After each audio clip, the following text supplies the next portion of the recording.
So I probably won't use all of that, and we'll then go to more question and answer time. Yeah. So anyway, just feel I'm talking to you, you just wait me down. I can show you when you have 5 minutes. Push me off. Yeah. Okay. Great.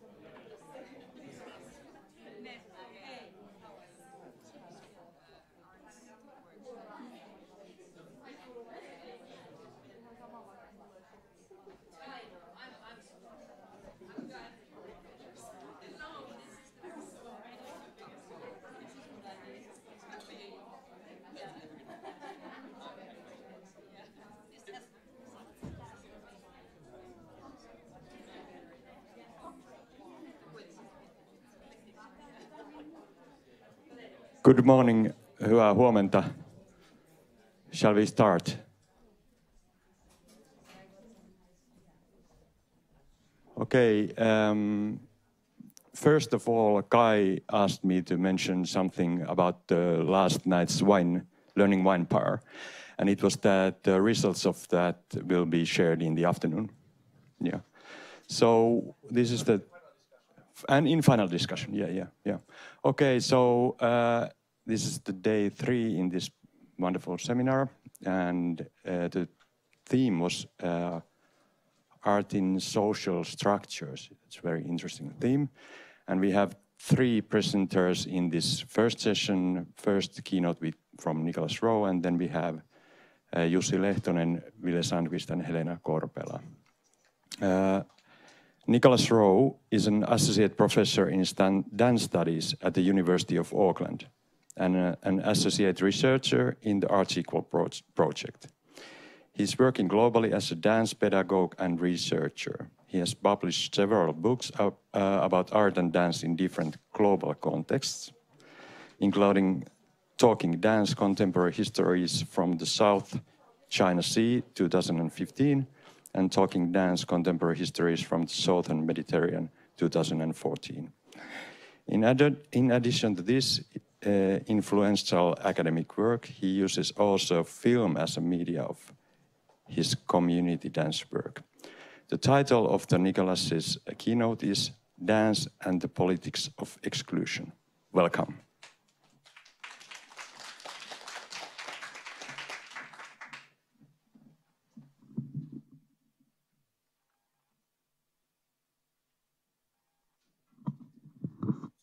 Thank you. I want to tell you a story that a friend told. I won't tell it probably as well as she tells it, but I'll tell you this story. Stop me if you've heard it before, or try to stop me. I love hecklers. When you're talking about Palestine and Israel for so long in arts education, you get a lot of hecklers, so I bring them on. It's lovely to get ideas from the floor.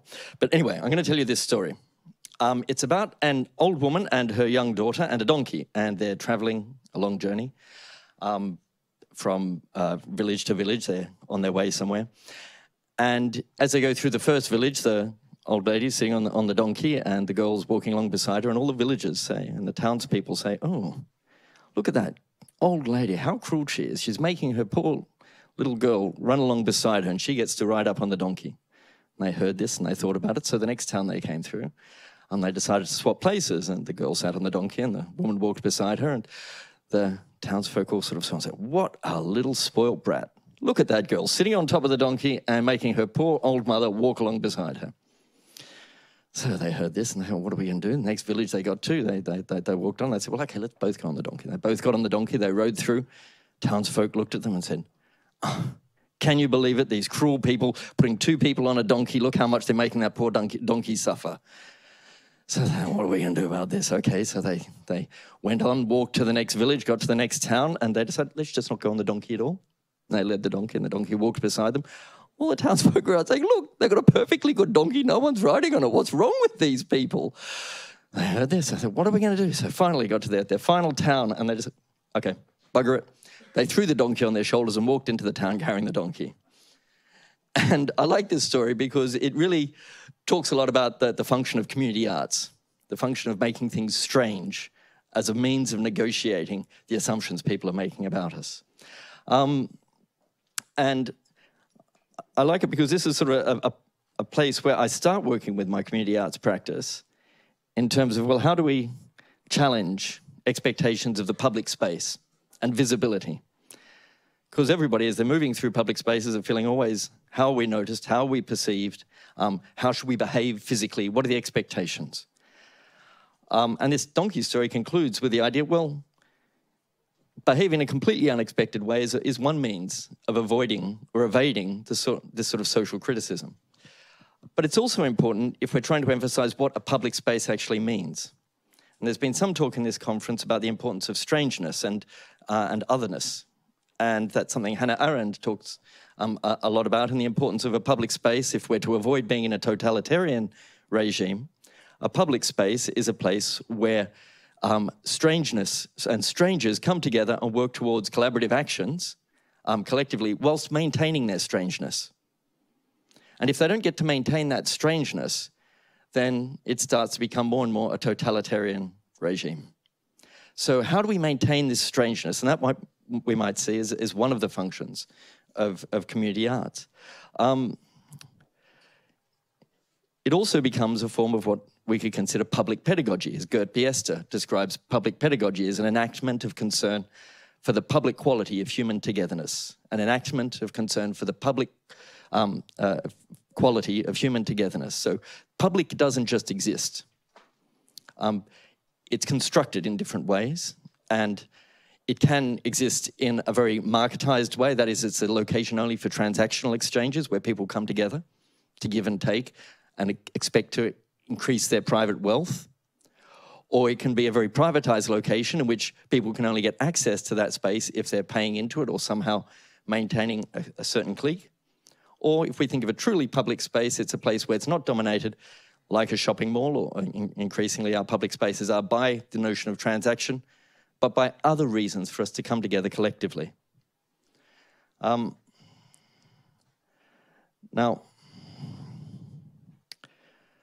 as a community artist and as a community arts researcher, I'm very political and driven very much by a Marxist philosophy of wanting to reclaim these public spaces and seeking to having an active investment through public and community dance and community arts activities, seeking to demand public investment or investment in public spaces rather than seeking to gain the advancement of the arts through the redistribution of private wealth.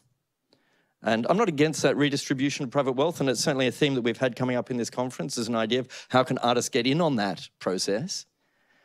But I really want to challenge that and come from another direction, because I think the world is cycling into a horrific direction. And this myth of the redistribution of public wealth doesn't bear out if we look at the evidence. In the last 30 to 40 years, productivity for corporations has gone up by 75%. Wages have only increased by 10%. So workers are working much harder, but not really seeing any benefit for the amount of work they're doing harder. So we could say, yeah, let's get in on that cycle. Or we could say, no, there's something wrong with this cycle. The way that wealth is being distributed is wrong. And we can use art as a means to challenge that and say, no, you need to redistribute. Instead of that trickling extra couple of $1 billion from that oil well going off to someone's private yacht down in Monaco, it could go into a lovely public square where there's interactive arts activities going all day. Why are we letting it go to that other space? So, I like the carrying the donkey eye story for another reason, because it's also incredibly significant in this era of global migration. We are seeing an unprecedented form of migration at the moment, and we're not necessarily managing that very well. There's more than 70 million people in the world who have been forcibly displaced. That's 1 in every 110 people. And they're getting displaced at a rate of 1 every 3 seconds. So basically, by the end of my speech today, another 1,200 people will have been forced onto the road through no fault of their own, but through either an environmental catastrophe, a political crisis, or some other breaking down in the chain of sustenance that doesn't allow them to stay in their home. So it's a significant number. It's basically everyone here in this room and 12 of your friends on the road, not knowing where. Now, most of those people will end up as internally displaced people inside their own countries.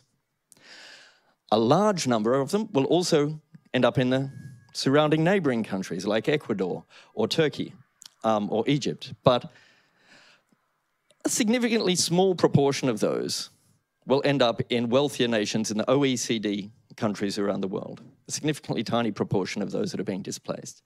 And yet that's not certainly the representation we would get through the media. We are in the sort of, it would seem that from the media's representation, pretty much half of Africa has already arrived here.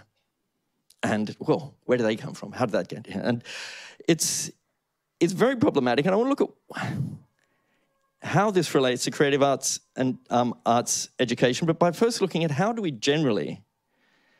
we responding? Well, there's this huge right-wing swing. We can see Trump, Brexit, the empowerment of right-wing voices and tribalism all across Europe and America and Australia and many parts of the world. But it's easy to just say, okay, well, that's those right-wing parties. But I want to go a little closer to home and look at what are the left-wing parties doing and how, perhaps, is it a product of our own vanity? So I'm going to be looking at vanity today as a form of how vanity in the creative arts and performing arts and community arts may contribute to social exclusion. Now, I'm something of an expert on vanity, I'm happy to say. I spent years in a ballet, the Australian Ballet School, one of the sort of elite ballet training, and nothing gives you quite such a rigorous training in vanity as an elite ballet training institution. For days and years on end, I really learned, looking at myself in the mirror, how to conceal the bits I think people didn't want to see and how to really reveal the bits that I think people did want to see. And so it gave a deep sense of also just being a bit perceptive to, when are people really trying to put their best forward and hide their worst? Now, if we apply that to political discourse, I'll take you back to something. Donald Trump, as you know, a few months ago, instituted this ridiculous, painful, horrible policy of family separation at the Mexican border. And there was, yes, of course, there were people appalled on all sides related to that, and they were saying, how can this happen? But what I found really strange was some of the discourse that was coming out related to it emphasized the level of vanity that exists within left-wing politics in North America. I'll take Senator Bob Corker. He's a Democrat senator who came out with this statement. He was saying how bad the family separation policy was, and he was trying to explain the whole problem of this undocumented workers coming across the borders. And he says, we've got to realize, this is on an interview on CBS News, he said, we've got to realize these people are wanting to live in a place like we live. We're the most fortunate people on earth to live in this country. That's why people are drawn to us. Bob, okay, so if there was a fire, say, right now at the back of the stage, at the back of this room, and you all came running on stage here, should I assume that you're drawn to me? Should I think I've somehow done something wonderful up here that makes this the best space in the room and you just want to be near me with it? Or could it be the fire? And it's this vanity that I'm concerned about, this self-glorifying of our own society that stops us actually looking a bit deeper. So I'll go a bit further into vanity. Look, and I'll take you on my own journey. Just as a good modelling and evidence of how vanity can play out. I'll tell you about when and I want to tell you this story because I love Finland. I've been here for, it feels like half my life, even though it's only been a week this time. But I was here 28 years ago with the Finnish National Ballet.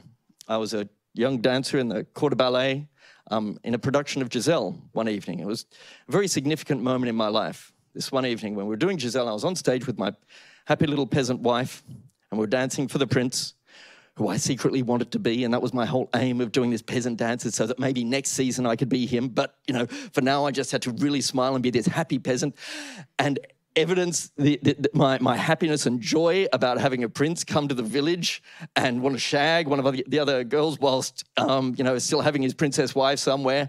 But I'm still really happy about that. And so I'm on stage dancing with my beautiful, peasant wife who's beaming away at me. And I'm looking out at the audience at all of these old ladies because it was a Saturday matinee performance. And that's when you get mostly elderly women in the audience. They're all beaming up at me. And I'm suddenly feeling, wow, this 19th century form of pornography feels really strange. What am I doing with my life? And Kirsty's looking across at me, beaming away, and the prince is on the stage saying, oh, yeah, you're a pretty good peasant. And I think, what a waste of time. Why am I perpetuating this? Am I going to spend the rest of my life doing this?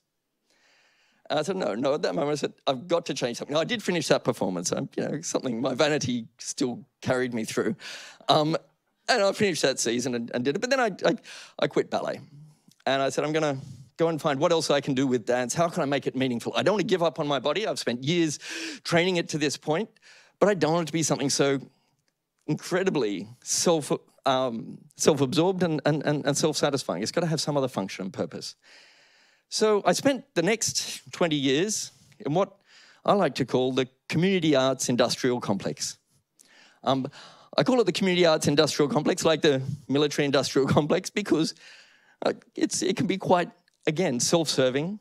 And I'm actually stealing that idea from Teju Cole, who talked about the white savior industrial complex, where he referred in 2012 to the massive phenomenon of people from wealthy countries like North America wanting to go to places like Colombia, usually through church organizations, to go and basically rescue babies from the jungle and bring them in and pay huge amounts of money to go and do that, and feel that change is only happening in other parts of the world because of the caring concern of rich white folk. And it is a deeply problematic mindset, and it is a mindset that pervades much of the way that arts is engaged across all sorts of dimensions in the community, beyond formal education, beyond the profession. So I spent a lot of this time in the world of cultural diplomacy, funded by the Australia Council, the British Council, the USAID, various other international funding bodies. I've worked in 60 different countries, all through Europe, Asia, Africa, doing workshops and encounters. And it was during that time that I started to get much more kind of aware of the problematics of a lot of the community arts. And I became, for the community arts industrial complex, I became what I like to think of, I became a whistleblower. And so I like to take on avatars. So I like to see myself as the Edward Snowden of community arts. And so I'm going to have to move to Russia soon, because I'm looking at it and saying, okay, what's going on in here? What do we have to do to change a lot of what's going on? I mean, I think this idea of having avatars is really important for us as arts academics.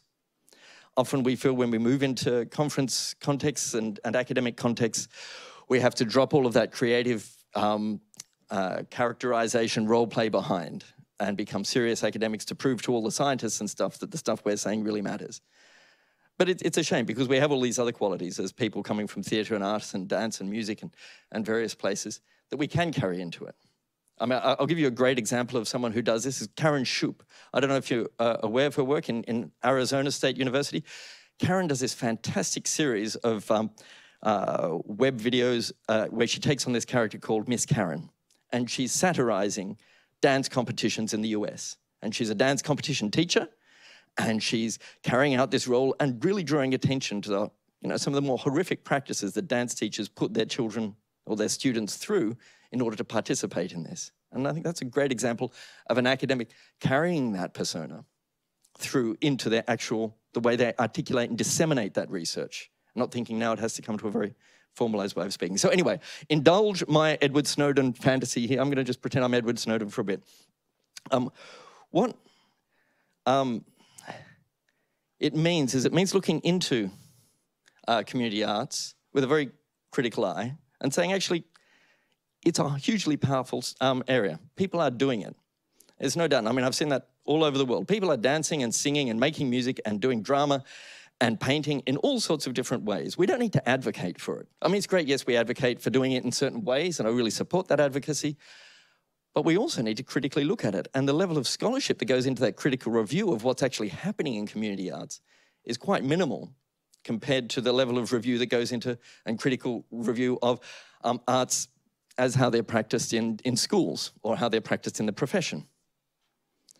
We're very much in the zone of, we've got to just tell the good story of how important it is, so hopefully we'll get more funding or whatever that bandwagon is. So a lot of the work I do is really particularly looking at issues of hegemony, cultural hegemony, and cultural appropriation within community arts education.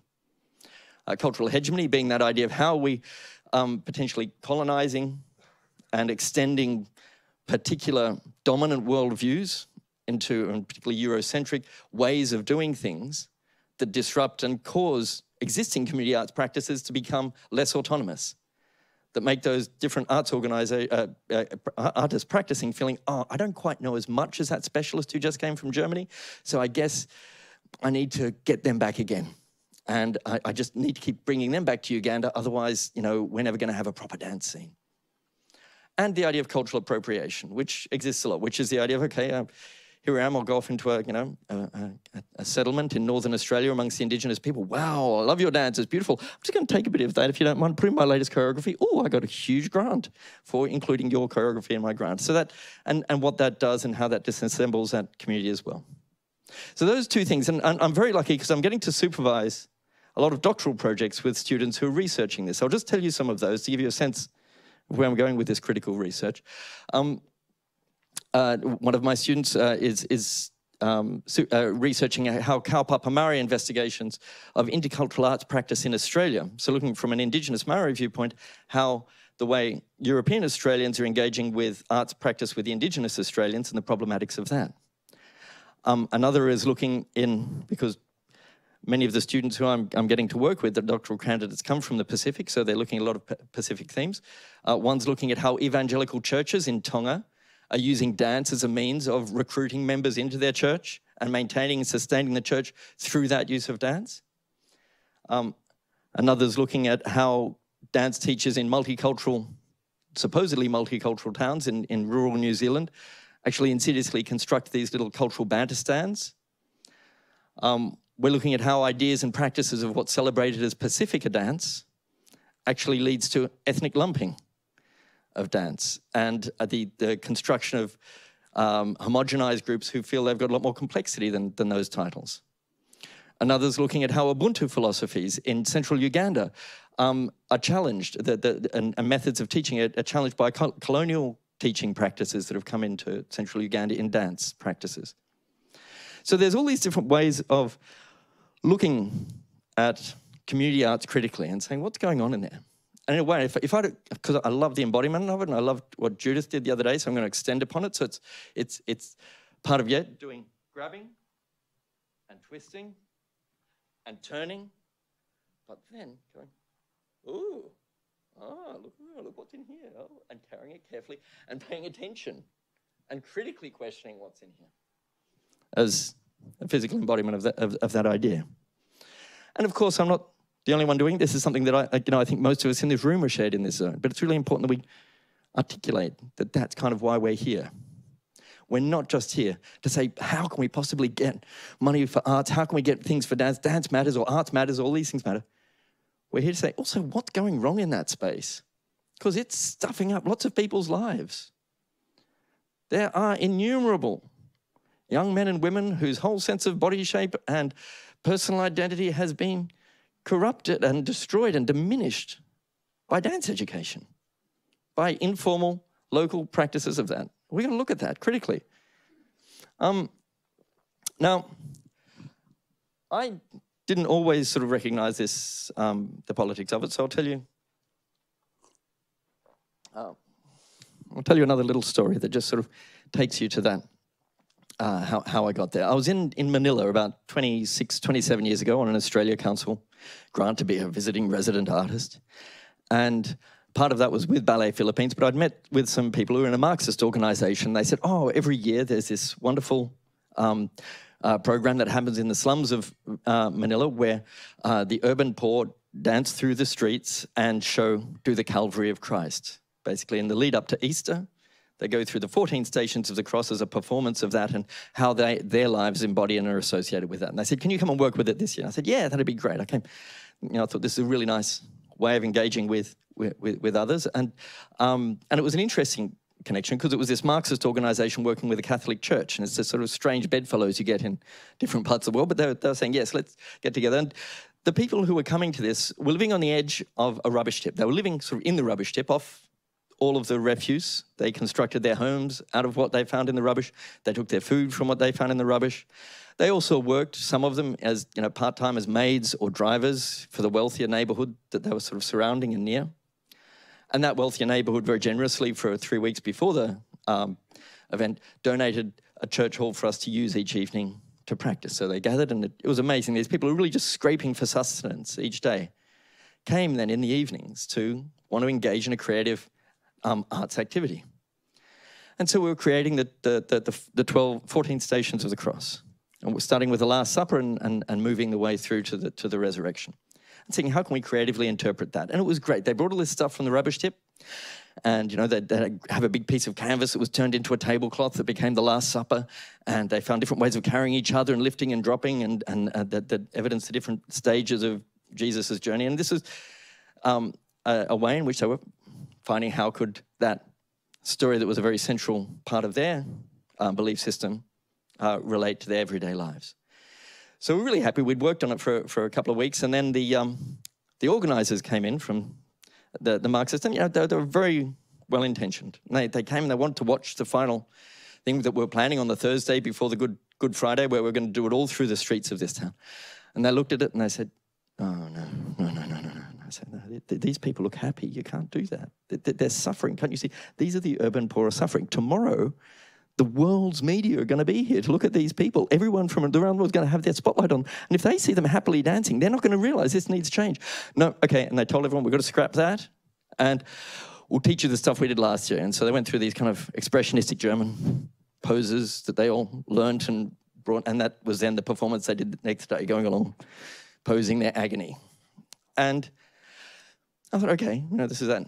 Their community, it's their way of working. But it really highlighted for me, yes, the arts can be deeply political and it can come from people who have the greatest of intentions, but it can also take away a lot of the autonomy and agency and voice of those who are wanting to tell stories. So I'm going to fast forward a bit to the later 1990s when I first entered the occupied Palestinian territories. And I ended up living there for 8 years, from 2000 to 2008. But it was in that, my first encounters as a visiting artist there, that I think my vanity was still in full swing. I had quite a rigorously sort of maintained it every day with sit-ups, that I could still come forward and feel this great sense of self-importance. I wasn't the first person to arrive in Palestine and feel terribly important and walk the land and feel that I'm the centre of everything. But anyway, and so I was sort of working now on a project, and a friend suggested, hey, why don't you get the Palestinians and Israelis to dance together? And I thought, whoa, yeah. What a headline-grabbing idea that could be. Yeah, I mean, it was clear these Palestinians and Israeli people had some sort of difficulty getting on together. But if I could just get them to dance together, oh, I could almost sniff that Nobel Prize. Yeah. Now, I was very fortunate, however, in that the Palestinian organizations that I was working with, they were quite used to dealing with ignorance and vanity, and quite patient. And they, over lengthy discussions, they explained to me that they actually didn't have any problem or personal or social challenges in relating with Israelis. The problem, they said, was that they're living under a military occupation. This meant that the Israeli military and government was actively confiscating their privately owned land, was restricting their movement in, out, and around the Palestinian territories. It was imprisoning them without trial. It was not affording them equal political rights, and regularly basically brutalizing and murdering the local population. Now, once they pointed this out, it really became quite apparent to me. Every day, everywhere I looked, I realized that the occupied Palestinian territories didn't actually mean everyone was really, really busy, but it meant that there was this military occupation that means people are being oppressed and excluded, and I was a bit stunned. The case of Israel-Palestine was not a simple clash of cultures, but a civil rights issue. Now, my dance colleagues in Ramallah went on to explain that many such arts and cultural projects had been proposed and sponsored by very well-meaning governments. But unfortunately, in the end, these projects simply served to whitewash the ongoing reality of brutal military domination. These artistic encounters promoted the idea that amicable relations are sustainable even within a deeply asymmetric political environment. So they asked me, why do you want to normalize this inequality? Would you want a hostage to dance with her captor? Why do you want me to dance with someone that will then still do their national service and hold a gun at me or my family? And they were right, of course. This was not, and still is not, a post-conflict environment in which the arts might serve as some sort of restorative justice, placing dancers, particularly children, who are the usual targets of these kind of programs, in delusional performances of equality can be deeply scarring. While appearing to foster peace and goodwill, the aftermath can be quite depressing. Dancers that I interviewed described the political deceit and exploitation that they felt as children after participating in supposed conflict resolution encounters. They described the guilty alienation when returning to their own families and the communities and having to shed, and they've just denied their shared political oppression for a brief opportunity to personally enjoy a cultural activity. So I stopped pursuing any of these overtly political agendas for my dance activities in the occupied Palestinian territories. I just engaged in dance for dance's sake, allowing the dancers to determine what they wanted to dance and who they wanted to dance with. To dance in ways that were relevant, reflective and responsive to their cultural and political environment. This took me to villages and refugee camps all over the West Bank and Gaza Strip, and for 8 years I taught these workshops, trained dance teachers and collaborated on local dance productions for theatre and film. It was humbling in such circumstances to be with people just enjoying dance for its own sake. Now, raising funds for these dance teachers and activities kept me in the world of cultural diplomacy, however, back in that community arts industrial complex that I was talking about, through the meetings with international aid agencies and embassies. I remember a cultural attaché at one of the embassies asking me the following question, hoping for a comment that he could put on his internal report about where this money is going. He said, "So, do you think the dance workshops have stopped any of the kids from doing a suicide bombing?" Now, this attaché's question illustrated how Palestinian children and the function of dance was valued in his own imagination. But it set me wondering, how might I show you the complexity and the value of these people and this activity to let you see beyond your own stereotypes? Now, while the attaché's expectations were quite extreme for a dance workshop, that somehow a dance workshop is going to shift this whole political ideology that he imagined was going on, his inquiry is typical of a wider phenomenon that I think touches us all. And that dance is increasingly situated within society, and as are all of the arts, are increasingly situated within society as a tool for social investment agendas. Now, a little comment on social investment and an idea about what, if we look at how poverty management has shifted in the last 30 or 40 years. 30 or 40 years ago, policies associated with poverty management were very much, oh, there's someone who's hungry, give them a sandwich. And we do it because it's good and because they're hungry. Now, all policy in the OECD countries, all policies associated with poverty management are about a social investment. They came particularly from the 1990s when it was recognized that, this homeless person, $1 Million Mike, he was called, is actually going to cost the US government $1 million over the next 20 years in terms of maintenance of him in this state. So we've got to invest in him now, put in our $1,000 now so that he'll cost us less later. And it's an investment. So we want a return on that investment. We're not doing it because we love Mike, but we just don't want to have to spend too much money on him.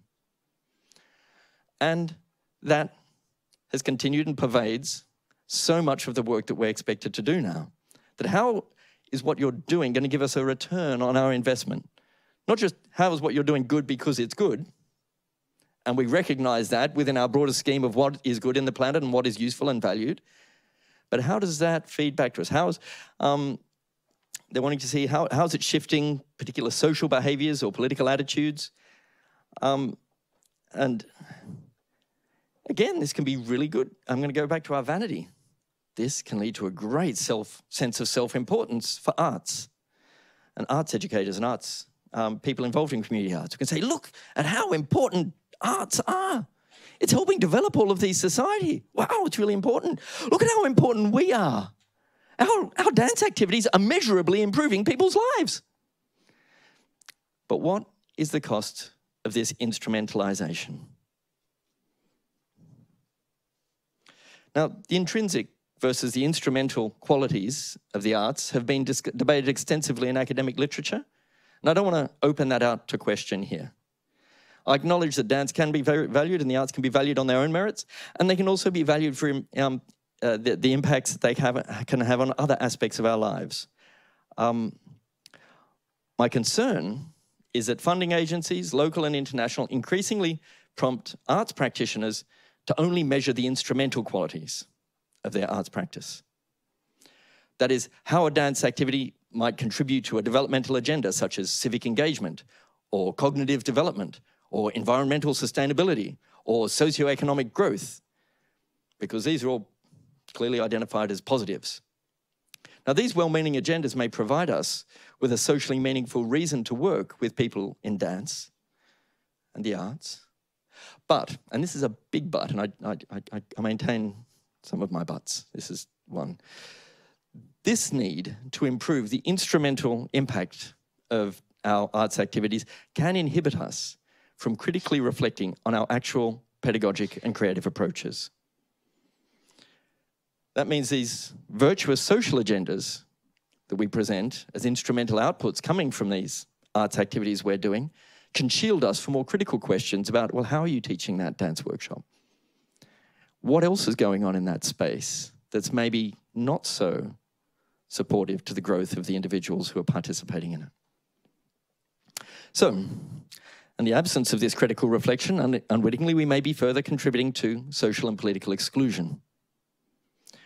So should we give up on any form of community engagement with arts and social transformation? No, of course not. Please don't take that. That's not my message today. But if we are to address exclusions through the arts, we need to maintain these critical reflections, continually questioning how and why we work with communities in the ways that we do, continually questioning who wants us to dance for a political purpose, why and how, and especially in going back to that Marxist political agenda, I said, who profits?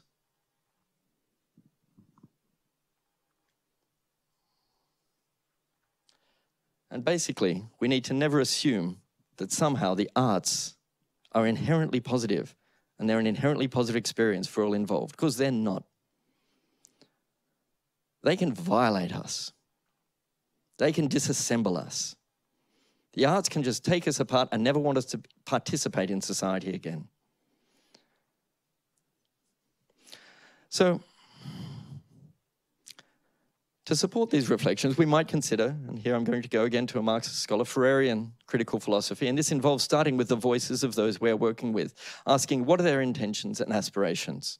How might those conflict with what we thought was our agenda in coming into this space? Rather than assuming the superiority of our own agendas and knowledge, and our theories and our practical solutions. Now, as Carmen del Salazar observes, she describes such a humanizing pedagogy as it encourages educators to listen to their students and build on their knowledge and experiences in order to engage in contextualized, dynamic, and personalized educational, or we might consider arts approaches, that further the goals of humanization and social transformation. Now, there's some remarkable community dance and arts practitioners who are doing just this. They are listening to people in their communities and creating work with them that responds to their shared concerns and interests.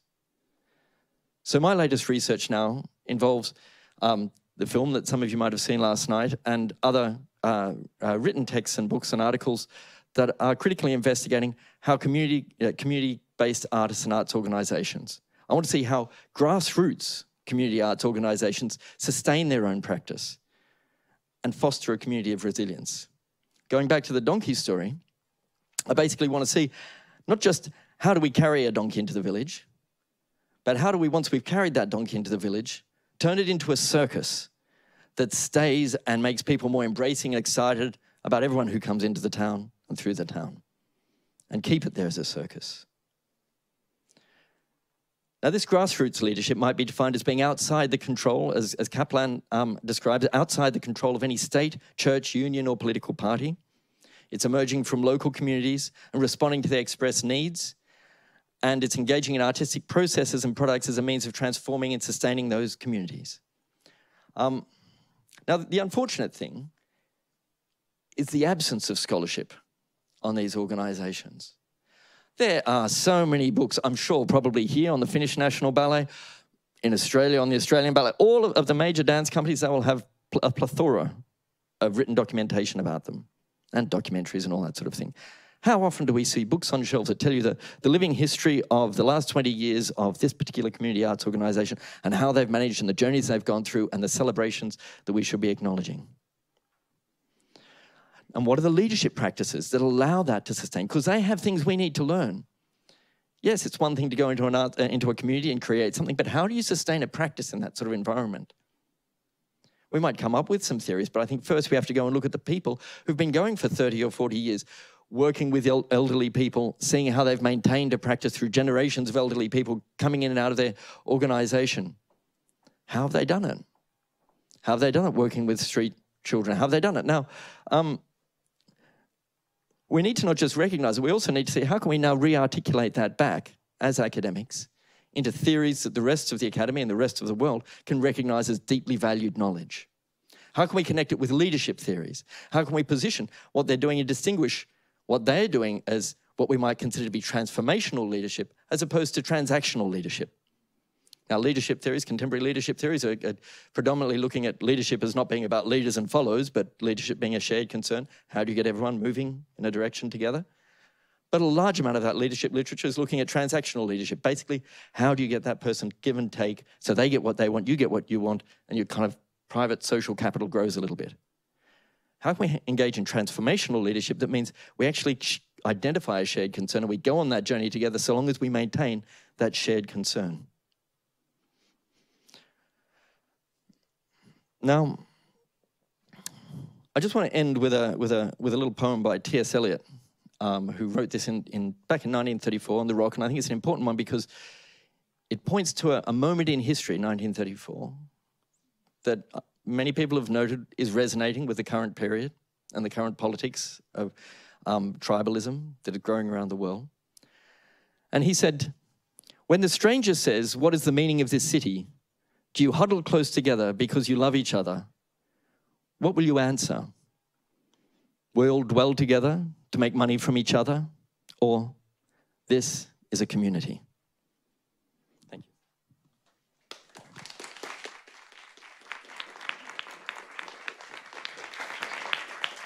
How much time do we have left for Q&A? Yes, you have still like 50 minutes time for comments and questions. Just because I'm a control freak, what I'm going to do is ask you to take a couple of minutes to chat with the people around you and identify what might be some things you want to talk about, rather than just going out and seeing who's the most extroverted person to throw their hand up first.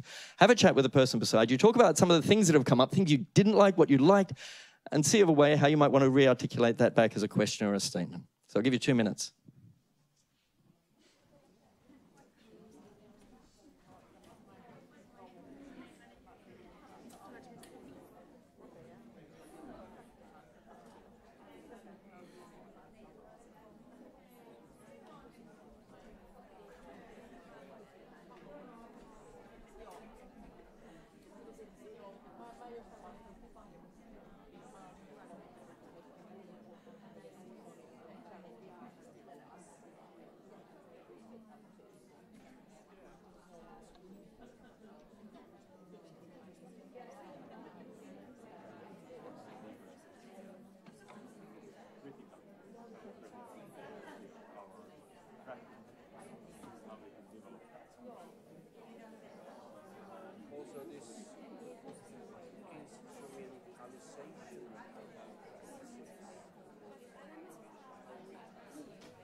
Look at the profit, so to say. Motivate these account givers or whatever. That's a big question because it goes into the market of commercials very soon. They are arguing with the same language as the rest of the world, so the economical world.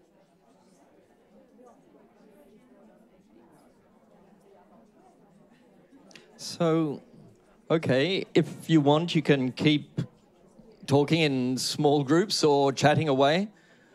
But also, this is a chance for you, if you want to share some thoughts back with me, with the group, just thoughts and reflections. I don't have to answer them. I probably won't know anything. I've told you everything I know. It's all gone now, so I'm empty.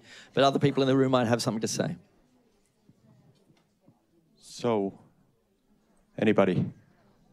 Yeah.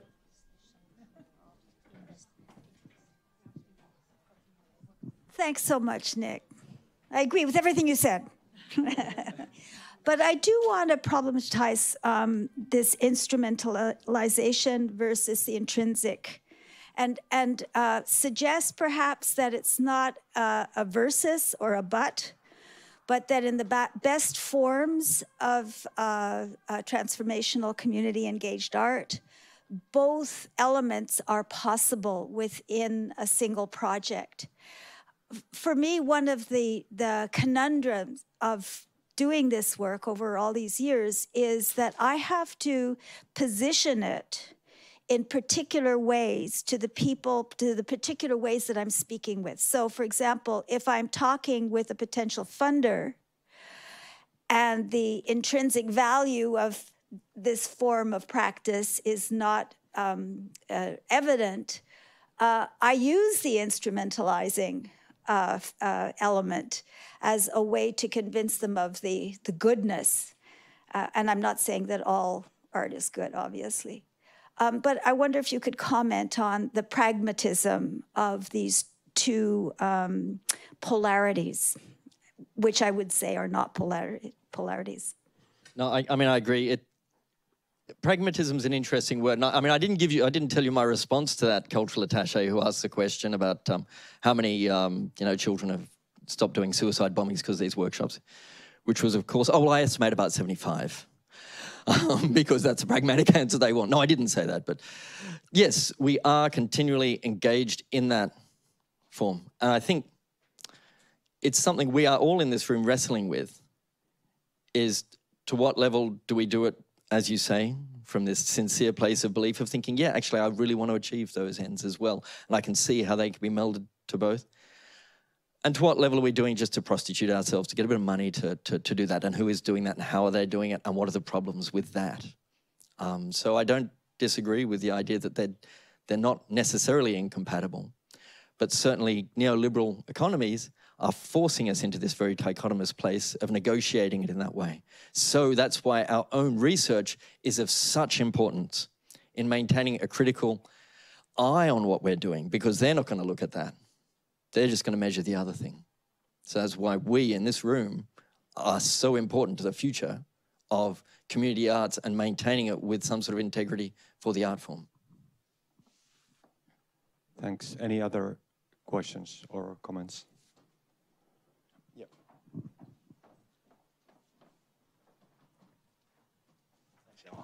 Thanks, Nick, very much for that. Very, very enjoyable and thought-provoking. Can I just ask about it's connecting with what you said today with the research, with the film we saw last night, and tell us a little bit about the background to that. I'm really curious to know a bit more about it. Well, what specifically? Just in terms of as a research project, how you frame it and what you're looking for. And okay, I'll give a brief summary for those maybe who didn't see the film last night. It followed an 8-year project I've been doing, investigating how do arts organizations in different locations in the world, and it went to 7 different cities, in Siena in Italy, here in Helsinki, in Ramallah in Palestine, in Beirut in Lebanon, in Vientiane in Laos, in Suva in Fiji, and Darwin in Australia, to look at how our organizations have been managing a practice for a while, sustaining that, what are they doing? But it was an arts-based inquiry, so in that process we were questioning what is it like to live in the city with our bodies, and making dance films and creating films that respond physically to what that space and that urban environment feels like, and how that public space is oppressing us, and how we're challenging it and trying to, as we were sort of talking about with the beginning of the donkey story, a means of how can we use the arts as a means of reclaiming that space by just being unusual in it, and redefining what we want our visibility to be in that space. It goes back again to Hannah Arendt's idea that we experience political freedom at its utmost when we do our own agency and creative ideas are presented and others respond to them in pluralistic ways. That means we don't just say an action and say, oh, here, take this cup to there, and the person takes the cup to there. We do an action, we say, here's a cup, and then they do something unusual with it, and you feel a great sense of importance and significance within that society because you've done something that someone's taken in a place you didn't expect it to go. And that's what an artist can do in a space. Help people, support people's journey into making those articulations that then allow others to see them in a different way. And again, the urgency and the importance of that is in this era of global migration where so many people are making assumptions. I mean, why do people make so many assumptions about a stranger in their midst and try to question? They've got the questions going on in their head of where are they coming from, why are they here, what are they doing, what do they want to do? But instead of going up and just saying, now, what is going on there? They just fall back to their assumptions about, well, they're here for these reasons and such, like Bob Corker did. But through the arts, we have an opportunity to disrupt those assumptions. So they see them in a different way and they look at them and go, oh, I can't just make those assumptions. I'm starting to feel a little curious now. Maybe I will go and ask them. And it can be a sparking and a location for engagement with difference, with strangeness, with the other. And the more creative it can be, the more it can disrupt our expectations of the space. Perhaps that's the more effective it can be at prompting that dialogue. So the film was about moving to public spaces where people behave in very prescribed ways and getting as creative as we could be, carrying the donkey into those spaces. There is one more question. Actually, it's not a question, but it's comment. I'm part of a secret group where artists think about this impact and its idea, but it's we largering this idea to sharing workshops or something but we start to ourselves to think about it, what is in our side, this term impact, or how we can, understanding it is possible or not, and which kind of measurements or whatever they are, what we can do ourselves. Because I think that it's had to come in this side, not somewhere else. Yeah. Look, the Edward Snowden in me loves that. Loves a secret organisation, loves the whole idea of, how can we start critically looking at ourselves and maybe leaking information to the outside world and controlling each other from within. So, let's talk later and see how we can set up a kind of a community arts WikiLeaks. There is still a few minutes time if somebody has to feel need to ask or comment.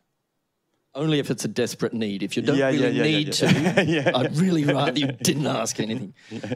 We are in Finland, you remember. Yeah, exactly. Yeah, people only talk if you need to talk. Let's not waste it. Okay, Eva. So I was also thinking about the intrinsic and instrumental values of what we do, and I just became brave here to share what I think about that. It's not, and then you can respond if you like, but it's more like a comment on human experience being the first kind of criteria, that the experience of whatever we're doing should be, as you say, meaningful. Yes, meaningful for them. But at the same time, this human experience, there is other levels of experience going on, probably, which might be leading to instrumental benefits without us meaning even. We are not even trying to do that, but it may happen because human beings are really complex. We are really complex systems that, like, for instance, cognitive development might just happen without us even attempting to do that. So human experience going first, meaningful experience, and then something instrumental might be going on at the same time within each of us. Exactly, and I think that speaks to the urgent importance of arts-based research methods that articulate this, because, again, the whole instrumentalization has been, managed and dominated by positivist, reductionist, quantitative ways of measuring that suggest all of those things can only be put down to a certain percentage in a column.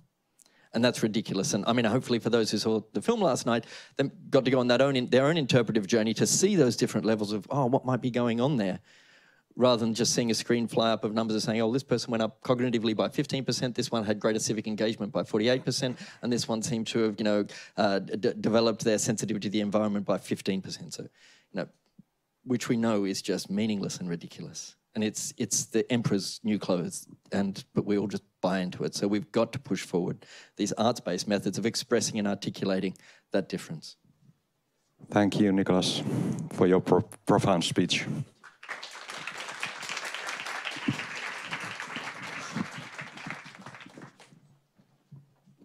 Then we go on. Next speech will be by Jussi Lehtonen, who is an actor and director who works at the Finnish National Theatre as the artistic designer of the touring stage program. He's also a postdoctoral artist researcher in the ArtSequel Research Initiative. The research that he now presents, he has done together with Sari Pöyhönen, professor of applied linguistics at the University of Jyväskylä. Jussi, welcome. Sananvapaus ei ole vaan Suomen asia, vaan se on koko maailman asia. Se ei rajoitu joidenkin valtiorajojen sisälle.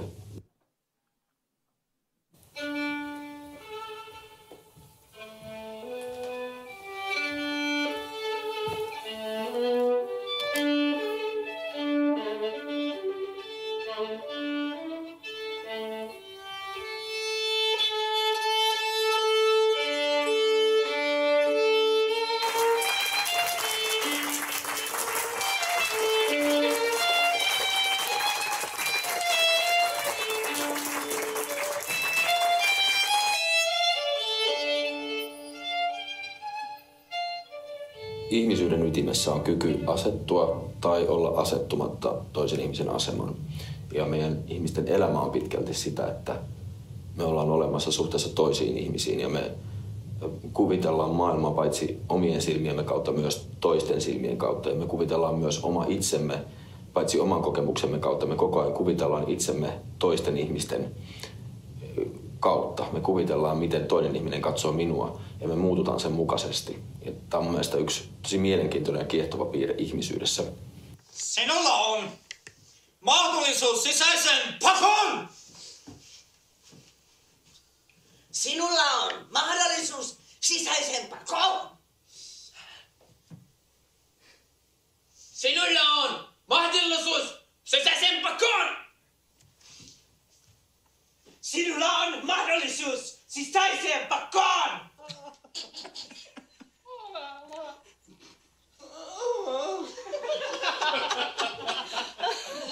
Et mä näen unta vaan siitä kiireestä. من همیشه واسه فشارهای زندگی رویاهایی داشتم.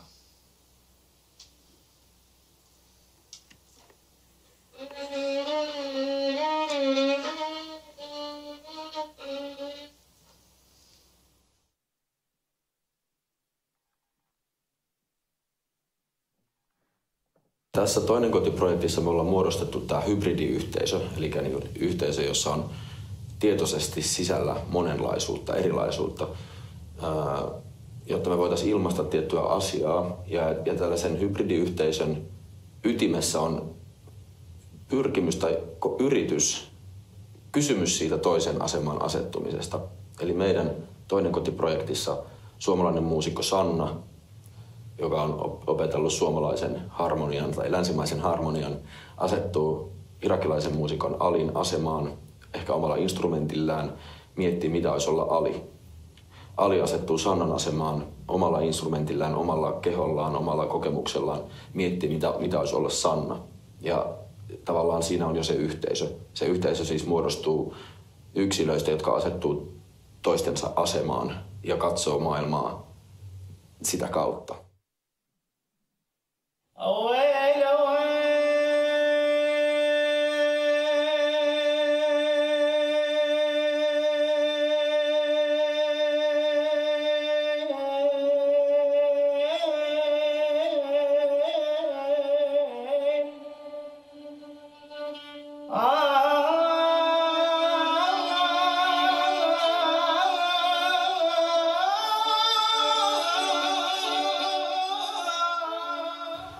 Niin siinä näitä ihmisiä, kun haasteltiin, he on niin pakolaistaustaisia ihmisiä, mutta aika nopeasti kävi ilmi, että se pakolaistaustainen tarkoittaa tosi monta eri asiaa.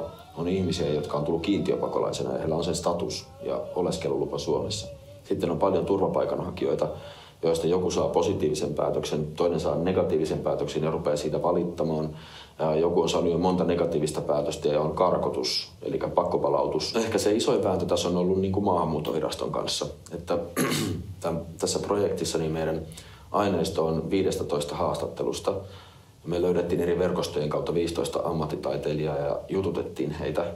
Ja me saatiin kuulla, mistä he on kotoisin, minkälaisissa olosuhteissa heistä on tullut taiteilijoita, miksi on tullut se tilanne, että he on kokenut, että heidän täytyy lähteä sieltä omasta maasta, kotimaasta, missä he on taiteilijoiksi kasvanut, ottaa se riski, että ehkä saa tai ei saa turvapaikan, ehkä saa tai ei saa jatkaa omaa työtänsä, elämäänsä.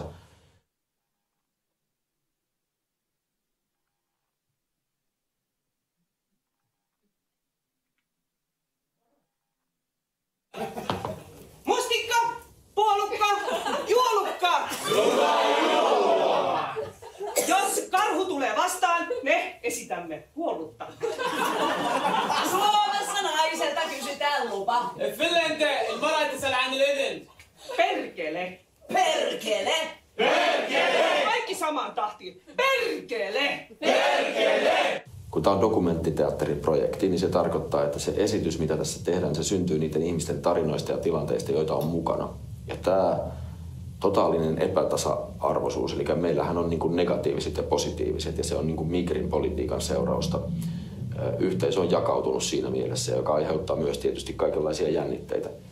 Niin, mutta ennen kaikkea, tai siis mun näkökulmasta se on tietenkin niin, meidän täytyy olla auki näille tilanteille ja se esitys kertoo sitten näistä tilanteista, niin kuin meidän esitys kertoo. Nimi? Listen. Bakar. Bakar.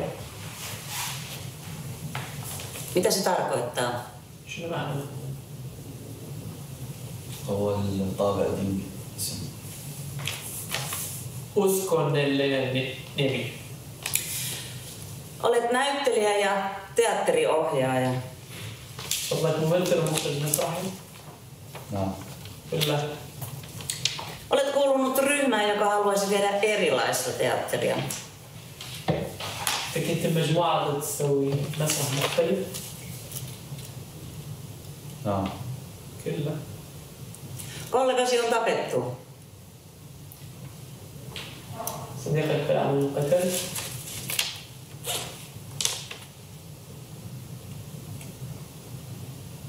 Nämä ihmiset pakenevat epäinhimillisistä sodan olosuhteista ja meidän suomalaisten pitää pystyä antamaan heille turvallinen ympäristö ja toivottaa heidät tänne tervetulleeksi ja tuntemaan turvallisuutta ja siitä, että me välitämme. Kyllä Suomi tästä selviää. Suomalaisten! Toki silloin oli helpotuksena se, että puhuttiin samaa kieltä. Minulla on vähällä käytöllä sillä pohjoisessa nyt taloja. Nämä ihmiset pakenevat epäinhimillisessä sodan olosuhteista. Ja meidän suomalaisten pitää pystyä antamaan heille ympäristö ja toivottaa heidät tänne tervetulleeksi. Maahanmuuttovirasto ei anna sinulle turvapaikkaa eikä oleskelulupaa, vaan käännyttää sinut takaisin kotimaahasi Irakiin. Näkemyksesi eivät ole identiteettiisi sillä tavalla oleellisesti kuuluvia tekijöitä. Etteikö sinun voitaisi kohtuudella odottaa luopuvan niiden julkisesta esittämisestä yleisesti halventavalla tavalla? Kyllähän siinä pitää myös tulkkia sille valvoa, että se on ylitarkastajan tehtävänä siinä myös valvoa, että tulkki kääntää kaiken ja sitten huomauttaa, jos huomaa jotain ongelmaa. Että se on sen ylitarkastajan vastuulla, että tulkkauskin onnistuu. Siellähän se on ihan hirveän pitkälle semmoinen hammasratas vaan. Miltä tuntuu olla semmoinen maahanmuuttoviraston hammasratas? No yllättävän helppoa se on. Kun siellä vaan menee paineissa ja sitten on kollegat samassa täysitilanteessa siinä. Ettei se ole mikään erityistilanne itsellä, vaan ihan normaali tilanne.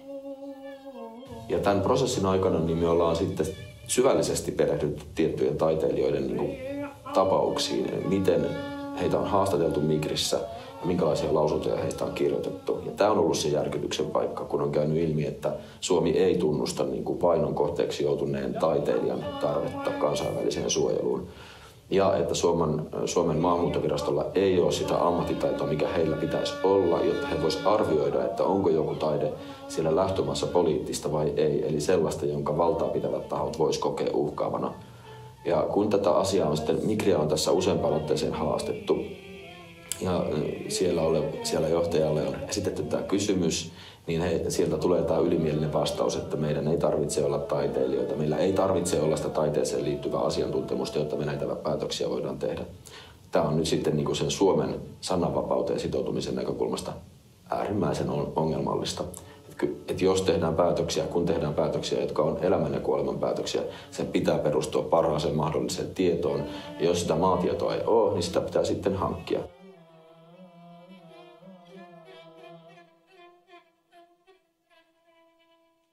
لا أختشي بالله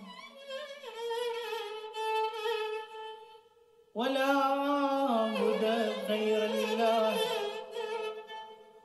الله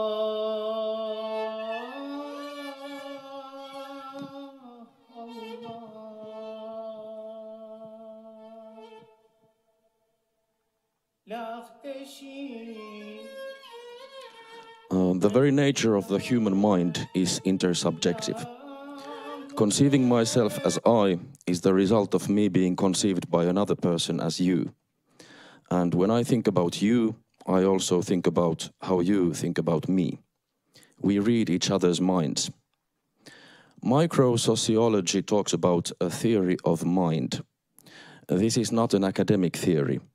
It means interpreting the other person's intentions, cognitions, and affects. In this theory, the mind is always the other person's mind, through which we also see ourselves. Over the past few years, as a part of my artistic work, I have been developing the idea of a hybrid community of artistic expression. To this ephemeral community, I invite people from different social backgrounds to collectively create a joint piece of art, most often a performance with documentary traits. With hybridity, I mean making the effort of bringing together people who otherwise would not be in contact with each other, and being open to their stories, situations, and conceptions of art. In the hybrid community of artistic expression, the very basic theatrical exercise is about how to take the other person's position. It is a kind of an identity game of imagining what it is like to be you. Forming a hybrid community of artistic expression can also be seen as a method of making a documentary theatre performance with a special emphasis on the notion of community. It illuminates the situations of differently marginalized people and makes them more understandable and visible to others within the broader society. In this way, putting oneself in the other's position is also an act of civic awareness. It is a kind of an artistic and social experiment of living with the politics of difference, as sociologist Stuart Hall would put it. My first attempt to build a hybrid community of artistic expression was in the context of a documentary theatre project called Fear of Freedom, where I invited people with prison background to form a community together with the National Theatre resident artists. We wanted to investigate together why getting out of the prison is so difficult. We also wanted to raise discussion about the situations of ex-prisoners and the possibility to start a new life after being sentenced to prison. Other Home was another example of this kind of a project formulated around the central idea of a hybrid community of artistic expression. This time the community involved participants from three roughly defined groups of people. Firstly, professional refugee artists. Secondly, professional artists with a background in Finland.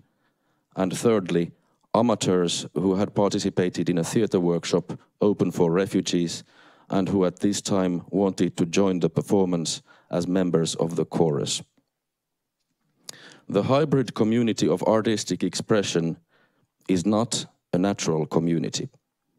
It is a group of people brought together in the context of a theatre production with the initiative to tell their stories in a way that couldn't really be done by any other cast. In Other Home, it was the story of the artists with a refugee background and their encounter with the Finnish society and the Finnish-born artists. Some people, like the Finnish professor in social politics Jussi Lehtonen, argue that the whole notion of community belongs to the pre-modern era and doesn't really exist in the contemporary society, where community is replaced by the structures of a society and based on agreements. This, in his opinion, alienates the modern society from the very idea of a community. In the theatre, however, we tend to highly value the idea or the ideal of a community. For me, the basic elements of a community that appeared in Other Home project can be illuminated with the help of 4 classical sociological concepts. Firstly, communitas. Other Home had elements of something that the anthropologist Victor Turner calls communitas. This is a special sense of equality between subjects of ritual. Communitas is existential and anti-structural by its very nature and functions as a counterforce to the hierarchical side of the society. It represents the power of the oppressed, in this case, the voices of the people with a refugee background. In Other Home, the ultimate expression of structure was in the decision texts of the Finnish Migration Service that formed a part of the dramatic plot of the performance. Secondly, liminality. Victor Turner, referring to Arnold van Gennep, talks also about liminality. That is a basic characteristic for a person or a community in transition. The status of an asylum seeker or a refugee is liminal, non-belonging to the country of origin anymore and non-belonging to the present society yet. Artists are, according to Turner, in a constant state of liminality, as they work as agents for change. In this way, many members of the Other Home community had a double liminal identity, as refugees and as artists. Liminality was also present in the very basic idea of the Other Home project, where the participants were putting themselves in the shoes of the others, who might represent a completely different cultural, religious, or artistic background. And thirdly, stigma. This is one more sociological concept that was crucial to the community of Other Home, and it is Irving Goffman's concept. This stigma is a trait in a person or a group of individuals that can be conceived as inferior or spoiling the identity in the eyes of the wider society. Belonging in a minority ethnic group or being a refugee is typically a stigma. In Other Home community, the aim was to show everybody on the stage as full identities and empower them by giving them a chance to talk for themselves. Theatre appeared to be a very powerful tool in fighting against stigmatization. And fourthly, imagined community. Richard Anderson's concept, imagined community, refers originally to the building of national states and construction of national identities. For me, it expresses something crucial also in the function of a hybrid community of artistic expression. Every member of the community imagined the community differently. Yet something before all the will to share stories of the artists with a refugee background was binding them together. It was a community that had a vision of its inner sameness while also being aware of the phenomena that caused its members to be different. This was a part of the community's self-narrated story, which made it kind of a community shaped by differences, a concept by the media researcher David Morley. The theatrical stage is a great place for imagining a community, making a representation of a community, and questioning it together with the imagined community formed by the audience or the audiences. The phenomena of communitas liminality, anti-stigma work and imagined community that emerged in the Other Home project tell something about the quality of the community it was. But there is of course much more to it. Other Home was not a natural community and doesn't exist anymore after the last show was performed in February this year. Some of its members might even not want to be in touch with each other for multiple reasons. There were many tensions in the community.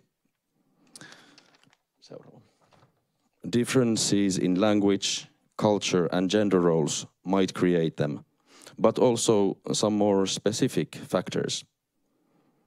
The stories and backgrounds of the refugee members of the hybrid community of artistic expression represented different sides of the conflicts in their countries of origin.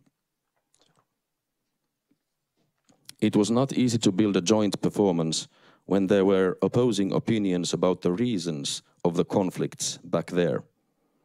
The first time the situation really came to a head was when we were preparing a small performance to conclude our spring work period last year in the amateur group for people with a refugee background. One of the members of our community wanted to prepare a scene on a gas attack that had recently been reported to have occurred in Syria. Another member didn't approve because he felt that the news was false. All of a sudden, all the Syrians in the team took a stance either in favor or against the scene. It dawned on us that we'd been working the whole spring in a group whose members represented different sides in the Syrian war, the government forces and the rebels. They were people whose family members had possibly been killing each other 4,000 kilometers away while they were making theater in Finland. The group broke up because the most fervent proponents of the opposite viewpoints called it quits. We couldn't help but respect their decisions. But it is important that the representatives of both positions stayed in the group. Some representatives. And they found that they could make art together in spite of their differences. The next time tensions emerged in our team was when Iraqi Kurds declared independence last autumn. Our workday began with heated commentaries and tears for reasons that I didn't at first understand. Little by little it became clear that among us were, again, representatives of different sides of a potential civil war, Iraqi Kurds and Iraqi Shia Muslims. I had known all along that there were both Sunni and Shia members in our group, but the suspicion between them had not previously become apparent in any notable way. The Kurdish question brought the chasm into view. For a while, everybody seemed to be on somebody's side against some other side. The reasons why the members of our community had risked their lives and left their home countries and families were suddenly embodied in another person in the rehearsals of Other Home performance. Another person one was now supposed to be making theater with, expose oneself to, trust in. This was an extremely challenging premise for making art. We were able to get over most of the situations of conflict through discussion. At times the situation was dealt with one-on-one, and I got to serve as the mediator. Different political views were presented not only in the rehearsals, but also in social media, in the Facebook group in Arabic. This made it even more challenging for us, responsible for the project, to follow up the discussions and the disagreements. In addition to political views, there were yet other differences that caused friction between the members. Between those who received a refugee status in Finland and those who were still waiting for the decision or were about to be deported. between those who wanted to be vocal in criticizing the Finnish asylum policy and those who wanted to keep low profile, between those who learned Finnish quickly and began to find their place in the Finnish society and those whose resettlement process was fairly slow, between refugee men in central and refugee women in liminal positions. So we had a severe difficulty in finding female professional arts who would have come to Finland as refugees. So that's why. And also there was tensions between the older and the younger generations, between professional artists and amateurs, between those who had leading roles in the performance and those who were in assisting roles in the chorus. It can be called a small wonder that the community of Other Home didn't completely collapse because of all of these differences. As I conceive it, the common interest of telling the stories of people with a refugee background was greater than the potential issues of conflict. What comes to the artistic work done within the community of Other Home, it could be described as documentary theatre. It told the stories of the individuals involved in the process, using their interviews, juridical documents, and speeches of politicians as materials for the manuscript. Theatre artist and scholar Jule Odendahl-James writes how documentary theatre simultaneously questions and shapes the reality. It inverts the margin and the center and interrogates the structures of authority. This is done by giving space to lesser-known and counter-narrative aspects of the reality. Odendahl-James highlights the body-to-body experience in defining what makes documentary theatre such a complicated and dangerous art form. In Other Home, the most concrete example of a documentary performance was in the physical existence of refugee artists on the stage, their bodies, breathing, voices, and movement. Other Home was also a document of a community. It illuminated an imagined story of the community it considered itself to be.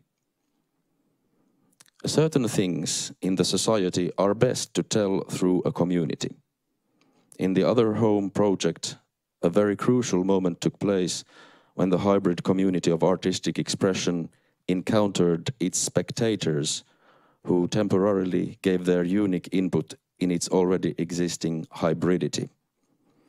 It was a community looking at a community, asking itself what this new community actually is, resonating in each other in a way that I believe can promote a positive social change also in a wider sense.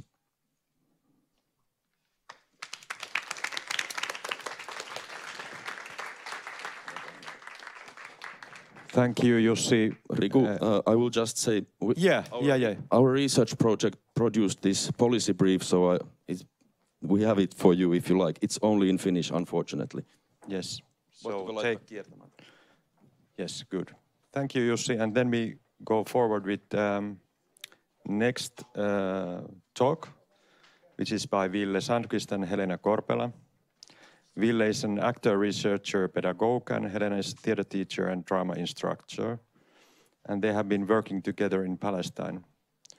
The title of their presentation is Art as a Tool of Resistance, Art-Based Methods in the Cultural Center of Palestine. Welcome, Helena and Ville. Thank you. Okay. We will tell you about our experiences of working in Palestine, a country for a country us in Europe and West generally do know all too little about. We just heard something that Niklas told us about Palestine. Now you will hear some more. Though we think we do know, as it frequents the media. In this short time, we try to tell what happens over there and what it means to work in conditions that are under constant threat. Though the threat is not that of a danger of bombing and killing, but a constant harassment, creating a constant frustration and a sincere wish for a normal everyday with normal justice. We are dealing with people in the field of art and education. However, it is hard, if not impossible, to do and talk about art, theater and music practices in Palestine with Palestinians without repeatedly stumbling across the occupation, what it means and implies. When harassment of different kind is part of everyday life, it is part of the art work, the practice too. Even though it does not necessarily need to be the topic and issue, the subject in the workshop and expression, yet it is surrounding you and naturally affecting the conditions all the time. Maybe these conditions are the primal and only reason for some to do art. We will present for you some of the projects we've been doing with Helena, and Helena's been kind of the primal actor or activist in this. I went to Palestine several years ago to find out what we could do together from the viewpoint of the Theatre Academy, and finally I landed near Bethlehem in a refugee camp called Al-Arub, where Helena went 1 year later, and now you can take over, Helena. Yes, thank you. So I can first tell a little bit what kind of projects we have done in Palestine, and then we will read some parts of a text that we wrote together with Ville and Michele Cantoni, who is an Italian musician and living in Palestine. But yeah, I first went to Palestine in 2015, as I was doing my master's studies here at TeAC. It's all Ville's fault, basically. I already once said to him that, no, I'm not going to Palestine, I'm going to go to some other country and do some nice theater studies there. But then he insisted and he said that, no, if you don't go now, you will never go, and now is the moment. So he was very bold in doing that, but I'm really happy that he did. And so I went, and there were 4 of us all together. All of us studying either theater pedagogy or music pedagogy. And we worked for 3 months in a Palestinian refugee camp, Al-Arub, and we worked with 2 different theater groups over there in collaboration with the local actor Hazim Al-Sharif and his Nuwat Theater. And after we made a couple of performances there in that spring 2015, we continued working together here at Theatre Academy, as a couple of artists from Palestine came to hear Hazim and also Abed Al-Karim, who is a musician. And we made a performance together here at TeAC, which was my final thesis work. And that was made in a Finnish-Palestinian artist collaboration. And I can relate to what Jussi was telling about the kind of the obstacles or the haasteet. What is haasteet? Challenges in the working group. Our working group also split up. We had too many disagreements. But eventually, some of us stayed in the group and we were able to come up with a piece, Ruumissani kuiskii Al-Arub, Al-Arub whispers in my body. And it was mainly about what it is for us to work together. What happened in the process, what was the frustration, and all the kind of elements between us that almost shared the whole working group apart. Yes, that was in 2015. And then after that, we continued and Ville joined us to our working group. We started theater project called Siikajoki Helsinki Al-Arub. And that we started working on that in 2016. Yes, in the beginning. winter, yes. and in Alarub. Yes. In Alarub, yes. And the basic idea in that was that we were making research on those 3 different places where we come from. Me, Ville, and Hasim. Hasim is from Alarub. I come from Siikajoki, which is a really tiny village in northern Ostrobothnia. And then Ville comes from Helsinki. And this question, how the places from where we come from already kind of, how it affects on us from where we come from, it became a really big question already in that work, Ruumissani kuiskii Alarub, which we did here at TEAC. So we wanted to continue with that. In a way, it's quite the same like what Jussi was talking about, that we'll try to look at each other and go to each other home locations and own backgrounds and kind of be the other at some point. Yes, we danced each other's dances and looked at each other kind of cultural heritages and like this. Yes, and we took our bodies to all these 3 locations. We visited Palestine a few times, and all the working group, we visited Siikajoki, and then we spent time here in Helsinki. We also engaged children, local schools to this work, kind of background working.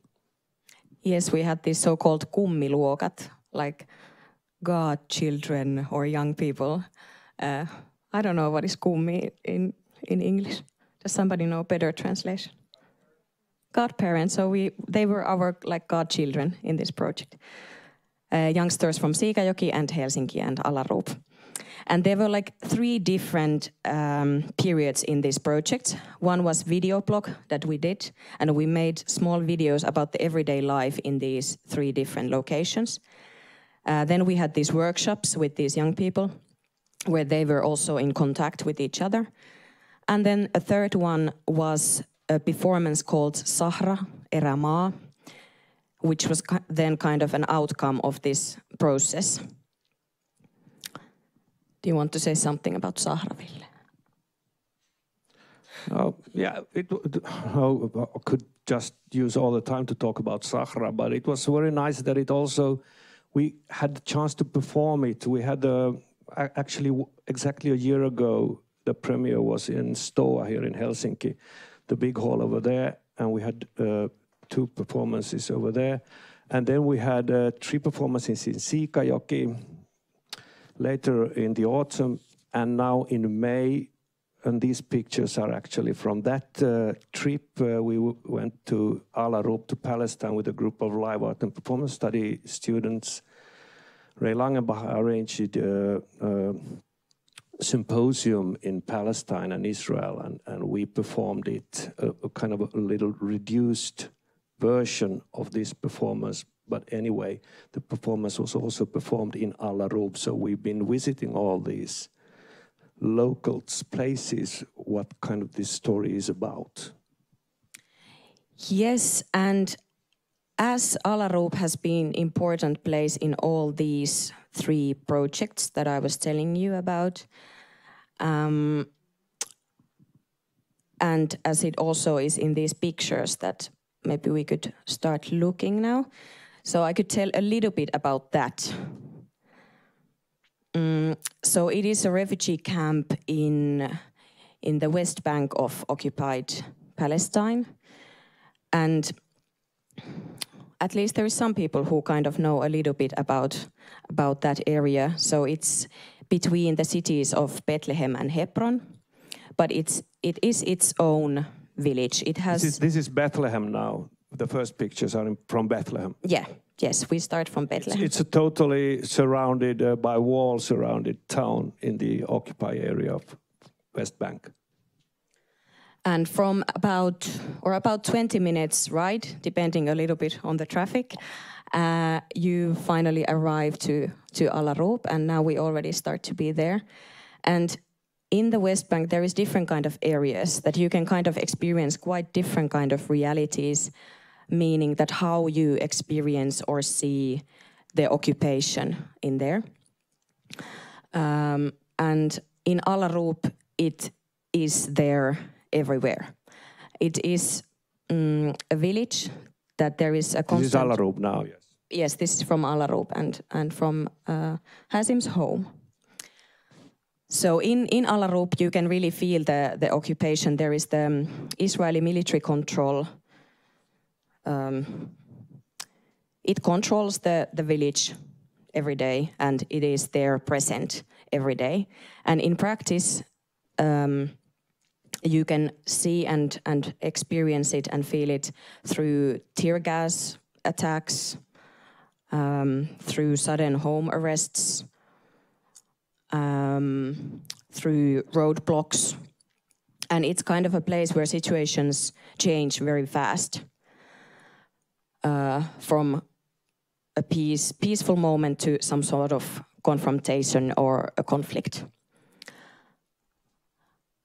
And that is a place where we also then had our final Sahra Eramaa performance at Hasim's home, when we are also now in these pictures. And this Alarup camp, it was established in 1949, as was also when Israel declared its independence. And it has residents from all over, like from inside Israel, from Gaza, and from very different cities. So it has already been there for decades, many decades.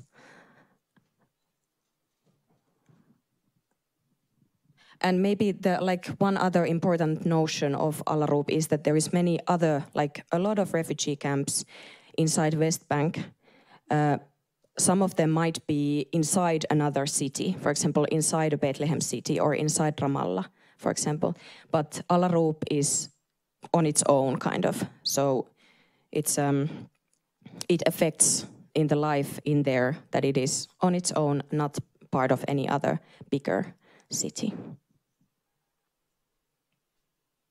Okay, maybe we let this roll and go over to... We wrote together with Helena and Michele Cantoni, as Helena already mentioned. He's a really important person and a contact person. He's an Italian living in Bethlehem since more than 10 years back, and very active doing music activities with children in that area. And we've been we have wrote a chapter in a book that Eva Anttila and Annina Suominen have edited and will be launched quite soon in October, in a month, called Critical Articulations of Hope from the Margins of Arts Education, International Perspectives and Practices. I will give this to you later, but we thought about reading something from what we, with Michele and Helena and I, wrote in this book, the chapter called Experiencing Palestine Through Performing Arts Exchange. The combination of daily harassment and hopelessness generates abysmal frustration, a deep feeling that nothing matters, combined with great anger. It took a while for me to consider and articulate, describe to myself that the topmost feeling in Palestine was frustration. The frustration is somewhat hidden, as people both are so used, in quotation, used to the condition, though you cannot get used to it. And soon you notice that the Palestinians actually aren't, they just face it like they were. And secondly, as I see it, they understand that the reaction this frustrating policy seeks is just worsening their situation. Therefore, what I encountered in Palestine was, on the surface, a remarkable calmness and easiness. Anytime we encountered harassment, new roadblocks, endless queuing, checking IDs, and sudden limitation of access and so forth, not to talk about demolition of homes, occupying new territories, total regulation of water supply, and establishment of new settlements. Frustration canalizes easily aggression, which is one of the strategies in use of the oppressor. Creating frustration that generates episodes of aggression, demonstrations and stone throwing, stabbing, shooting and driving in crowds, terror against terror on different levels. So one can point out all Palestinians to be unstable and dangerous, and the whole Palestine a seedbed of terrorism. Talking about the situation in Palestine like this have moments of difficulty in it. Firstly, we are telling about Palestine and Palestinians and assuming to know about the matter. Even we are neither from Palestine nor Palestinian, but outside visitors in our own way. Secondly, being aware of the sensitivity of the topic, of its dividing nature and the discomfort and resistance it often attracts, can bring up doubts. One might consider stopping talking. However, when continuing, one comes to think that maybe facing the discomfort and resistance is in the core of the issue and the solution of it, as well. For us, it is important to try to create more open space for the Palestinian issue, to acknowledge, to see and to admit the things happening in Palestine and to work with the shame and discomfort of it. We need to make a change. Through art, it means to not give up in front of the events in Palestine. It means to try to canalize the anger and the frustration to something else than violence. The media rarely reports that the many non-violent forms of cultural and popular resistance and mostly focuses on demonized and counterproductive stone throwing. This resistance, where art steps in, is important, crucial, as art always dealing somehow with love and violence, but in a controlled and constructive way, entwines with life. However, to establish conditions for art where individuals, communities, and culture sustain under oppression is not a solution. Therefore, it is important to keep in mind that art is not a cure. Or as Terry Eagleton puts it, quotation, "Works of art cannot save us. They can simply render us more sensitive to what needs to be repaired." End of quotation. This does not mean that art and education, cultural activities and resistance are insignificant. On the contrary, we need to be even more sensitive to what needs to be repaired, politically, institutionally and culturally, at the local context as well as within broader global political rhetoric and culture. We need more art. As we have had the privilege to work as artists and art pedagogues with committed people in the field of music and theater in Palestine, we have come face to face with the deep meanings art can have. One of these meanings connects to the very basis of art pedagogy. When working especially with children and youth, art as a channel for the participants to be seen, heard, and their experiences to be recognized instead of forgotten or disregarded. In Palestine, the scale of misrecognition is no doubt massive. Based on our experiences, it seems that not being properly recognized in nation level resonates straight on the experiences of not being recognized as individual level either.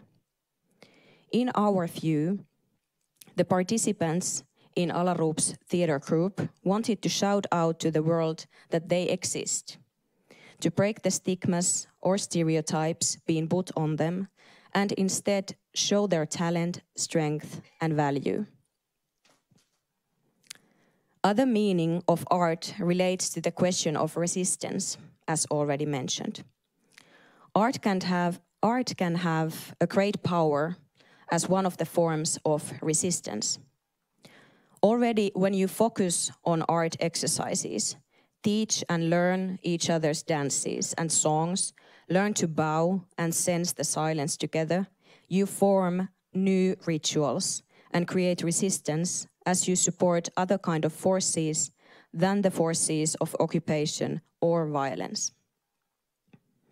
Through the practice, you develop your creative thinking and educate yourself. You practice to see, hear, and connect with yourself and with the other. As you express your thoughts through creative writing, theater, music, movement, you work with questions of what is important to you, what are the things you want to defend. You have the chance to bring into daylight the surrounding injustice.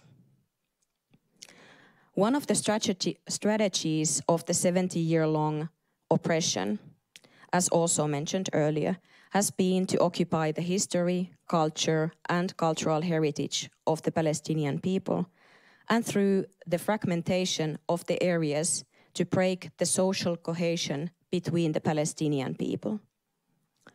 Occupation has aimed to scatter the feelings of belonging and recognition. And exactly here, the very basis of art becomes truly meaningful. Art deals with questions of identity, with the relation of oneself and the world. As occupation and war make it impossible for a culture to grow and flourish in its whole, art still exists and can help to ponder the questions. Why am I here? How do I keep the hold on my life? And what do I want to do with it? Who am I as Palestinian and as refugee? Art can help to look forward in life and to see alternative ways and views. Through exploring these questions, art creates resistance for scattering and for the intended fragmentation. Art brings people together to question, to ponder, to belong, to create hope. Thank you.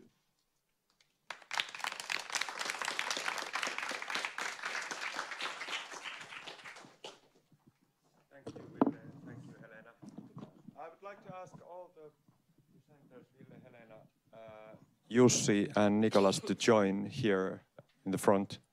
You can take your chair if you like. So we have approximately 20 minutes time in the program for maybe for questions or comments or discussion together.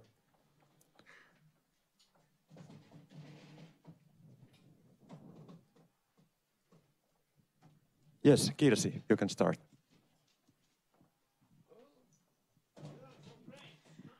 Well, thank you very much for each one of you for the really interesting and provocative and thought-provoking and content-wise very interesting morning.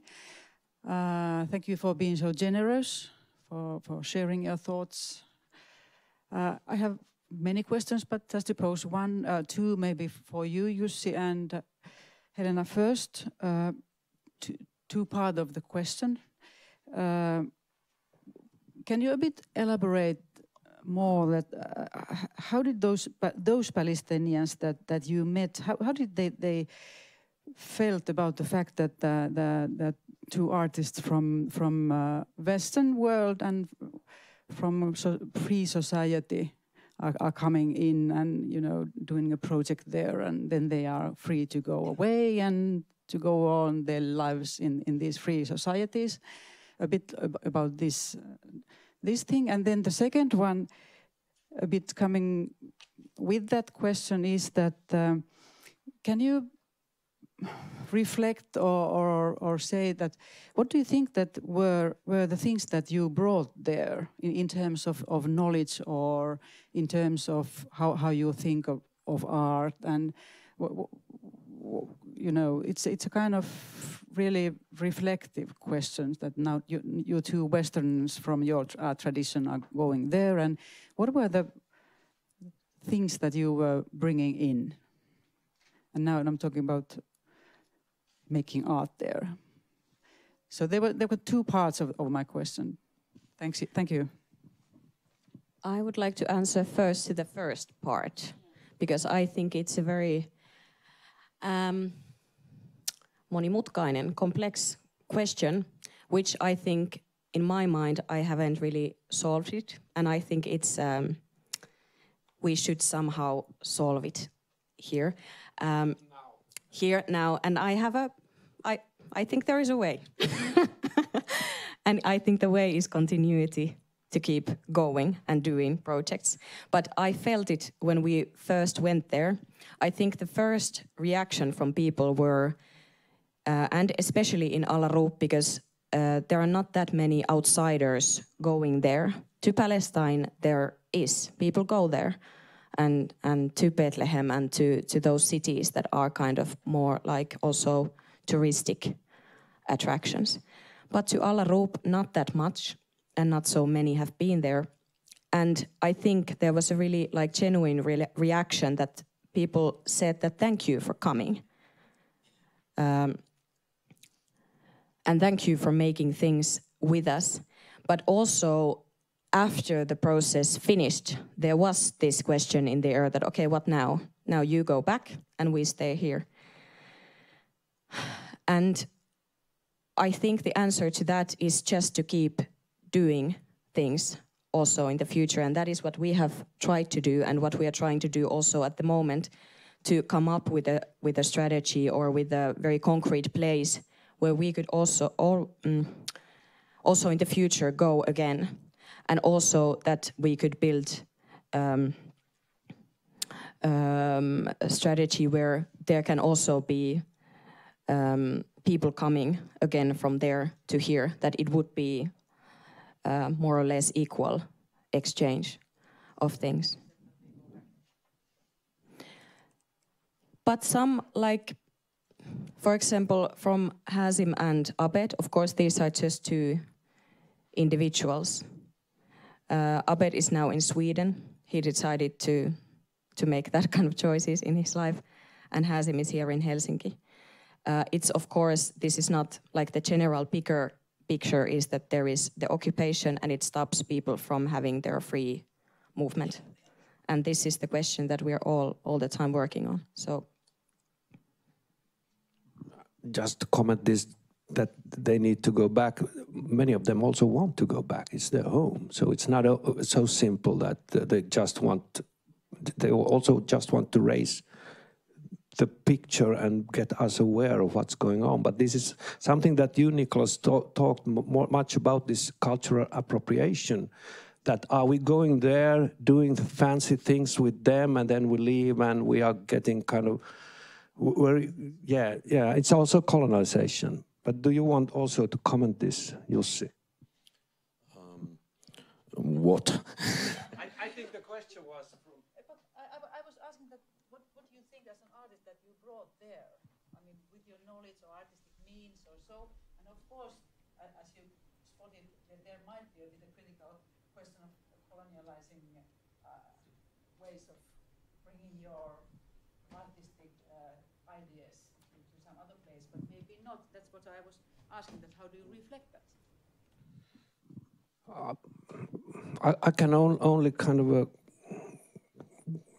I think Helena answered this question quite clearly. It's all so much about both respect them and try, as you put it so nicely in your kind of way, that you have to learn what they are doing and not go there and teach them your dances and your things, and then to try to have it continue going on continuously and try to find means to do that, that you're not just a visitor kind of on an exotic trip to an exotic place, that it's a little bit dangerous also, or something like this. But I think Nicholas has the largest experience in this question anyway. Look, if I'm really honest in answering your question, how did they respond? And largely it was contemptuous. It was like, oh my God, another foreigner coming into our midst to tell us what to do.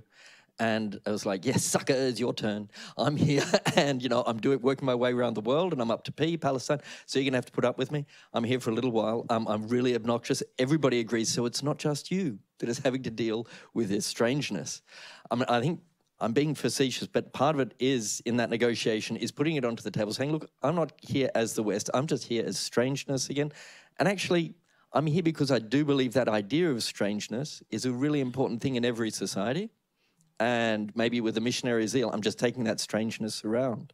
But it does involve a dialogic, a negotiation, and a recognition, I guess, on my part, that it's strange. It's not better, it's not worse, it's just strange. How do I share that strangeness? Because, yeah, these are people who have been cut off because of the Israeli occupation from having access to that strangeness.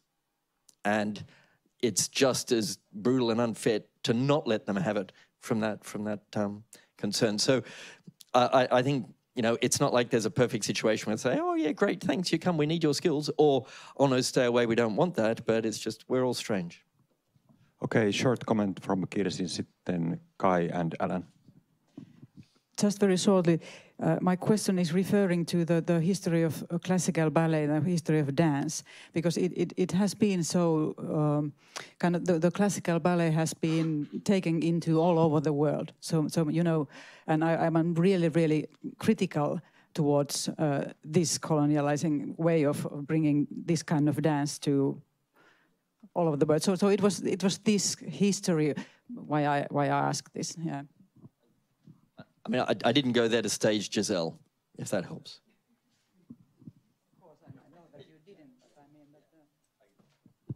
Thank you all for your incredibly interesting and fascinating presentations. Nicholas, I'm glad that you brought up the notion of strangeness again here and also in your presentation. How did you others, Ville, Helena, Jussi, how did you sort of... was the idea of maintaining strangeness central to your work in these particular contexts? And if yes, how? And then the second question would be for Nicholas. You said something about when losing strangeness, the society becomes more and more totalitarian. Could you elaborate on that a bit, please? The strangeness. Probably it's already a part of the encounter, and it's not only encounter between a person who has refugee background and non-refugee background. It's an encounter between me and you. There is because you never know what the other person really thinks. So this is very fascinating, and I think this is the very point that I can imagine what Ville is now thinking, but I really don't know. And then what I would like to comment, thank you, Nicholas, for your very profound speech, the vanity thing. I think vanity is a very normal part of a human being, and it exists equally in me and in people who come from Iraq or Syria or anywhere. And I think for us, like artists, we should be conscious of it. And it's very important to be critical and do the self-reflection. But on the other hand, it's a very integral part of the art is of vanity, and it's also life-driving force. And I think we shouldn't make ourselves smaller when we encounter different people, maybe people who are vulnerable in vulnerable positions. I think it's not fair. Then it's already quite a queer or twisted encounter if I have to make myself non-vain, although I am vain, and you are also. So, I think we should not understand that this affects what we do, but we shouldn't try to hide it or it's a part of the art. I totally agree with you that what you say about strangeness. But anyway, culturally, I had some workshops in Senegal, in Tanzania and Zambia before I first time went to Palestine, and it was like coming home. So that about strangeness, because it was like coming back to your own kind of cultural heritage. And when I finally landed in Bethlehem, I went to look at the place where the cradle where Jesus was born was. So, oh, this is really something. And I understood that these people in Palestine, when I met them and talked, that they had this we had a so long common history, both culturally and colonially, because it has been the kind of a colonial state for so long time, since the Romans went there thousands of years ago. So it's something that connected in a really different way that my previous experiences. And of course it also had a kind of a strangeness, but it was much easier to encounter that cultural kind of environment in Palestine. And then of course we have this kind of responsibility via the situation over there. It's something that has been going on in Europe and in our culture also for centuries. This what's going on with the Jewish kind of situation, and it's still going on over there. So it's in a way on our own backyard, just wiped over there, and so it's different, really. I didn't feel like at home. I felt that this is very strange, and now, yes, I should have been to some other places first, maybe to feel like at home. But it was very strange, and I feel that all the time I can find moments when I think that, okay, now I know the things. And yes, now I know everything about this situation, and I know the important things of the history, and yes, this is how it goes. And in those moments, I try to slap myself in the face and remind myself of this strangeness, that how I maintain it. Because I notice that that there comes regularly those moments when I think that I know how this goes. And I also noticed that, okay, there is still those stereotypes, and there is still those ennakkoluulot, prejudges, is it? That really come, because they are so deep-rooted in how I face, in our case, somebody from Palestine. What have I heard from the news? How I face somebody with different skin color. How is that in the collective, kollektiivinen tajunta? Help me with the English words here. Tajunta, consciousness, in kind of a very bigger scale, and not only in me, but in where I was born, to Finland, how we have, how things have been talked about, and all those things. And I regularly forget to be kind of alert on these things. And then I just try to remind myself that, okay, remember the strangeness, you don't know. and notice your own stereotypes, what you're thinking in your head. And notice that you think you know about the Palestinians and about Palestine. I know something, but I definitely don't know enough. And probably never do, because I'm not from there.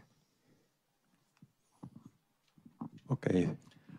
Okay, first on the subject of vanity, I'm so glad that we're getting to talk about vanity at an academic conference, because it's something we don't get to talk about enough in arts context. And yes, it's cool. Vanity is cool. Vanity is a tool. Vanity is a fuel.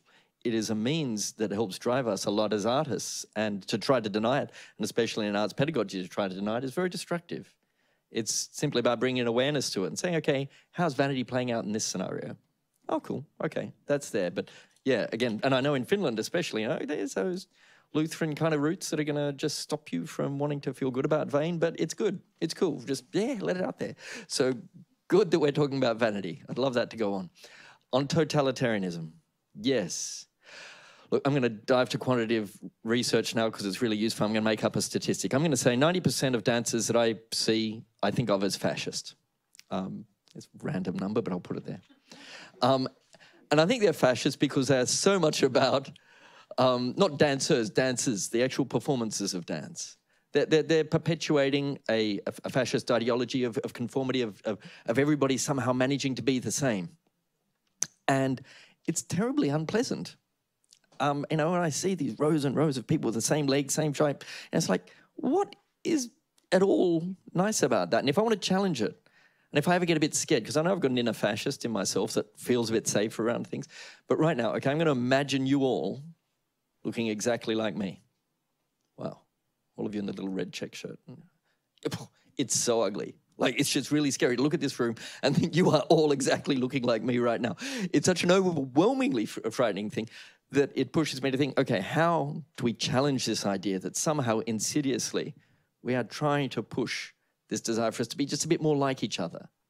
When actually that diversity, that difference, that strangeness is there, is what is actually going to keep this society from being oppressive. And within a totalitarian society, there is not that space for difference. So I guess I'm not looking for that space of how can we be a little more common, but wow, how can your difference become apparent? And then how can we make sure that's happening in arts and not going in and furthering the use of arts as a tool for oppression by furthering the use of just constructing this sameness insidiously through a ballet technique, even if it comes in then and is filtered into the way Dubka is taught. And okay, we're doing Dubka, it's okay, it's not ballet coming, but actually no, it's been colonized because it's being taught so that everyone's the same, because that's what looks really good on the Bolshoi. So yeah, that's some thoughts on totalitarianism. Okay, then Alan, please. Do you want to continue? Yeah, okay. Yeah, thanks very much again for the other talks that I heard as well.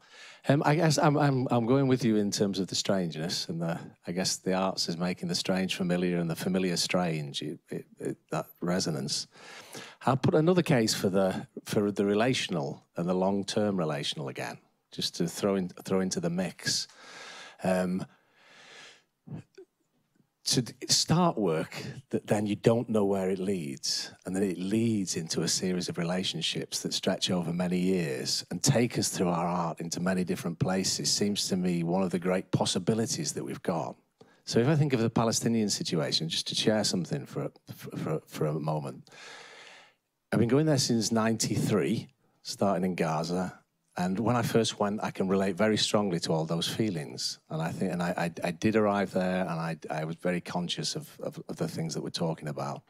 But since then, through the relationships, colleagues there and friends there have become very familiar. And what it's led to in terms of the practice that I'm sort of researching into and looking at is, how does this web of relationships develop?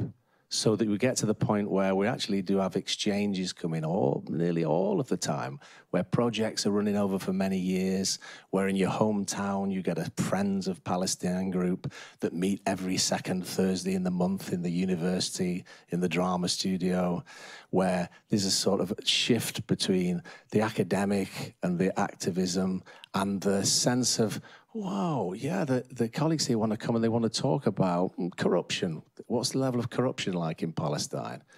What's the level of corruption like in the UK? What are we talking about gender? What's going on? If we're ever to find a solution for what's going on in particular parts of our world, will we be ready? What sort of society will we have ready for it? Let's look together at what that might mean.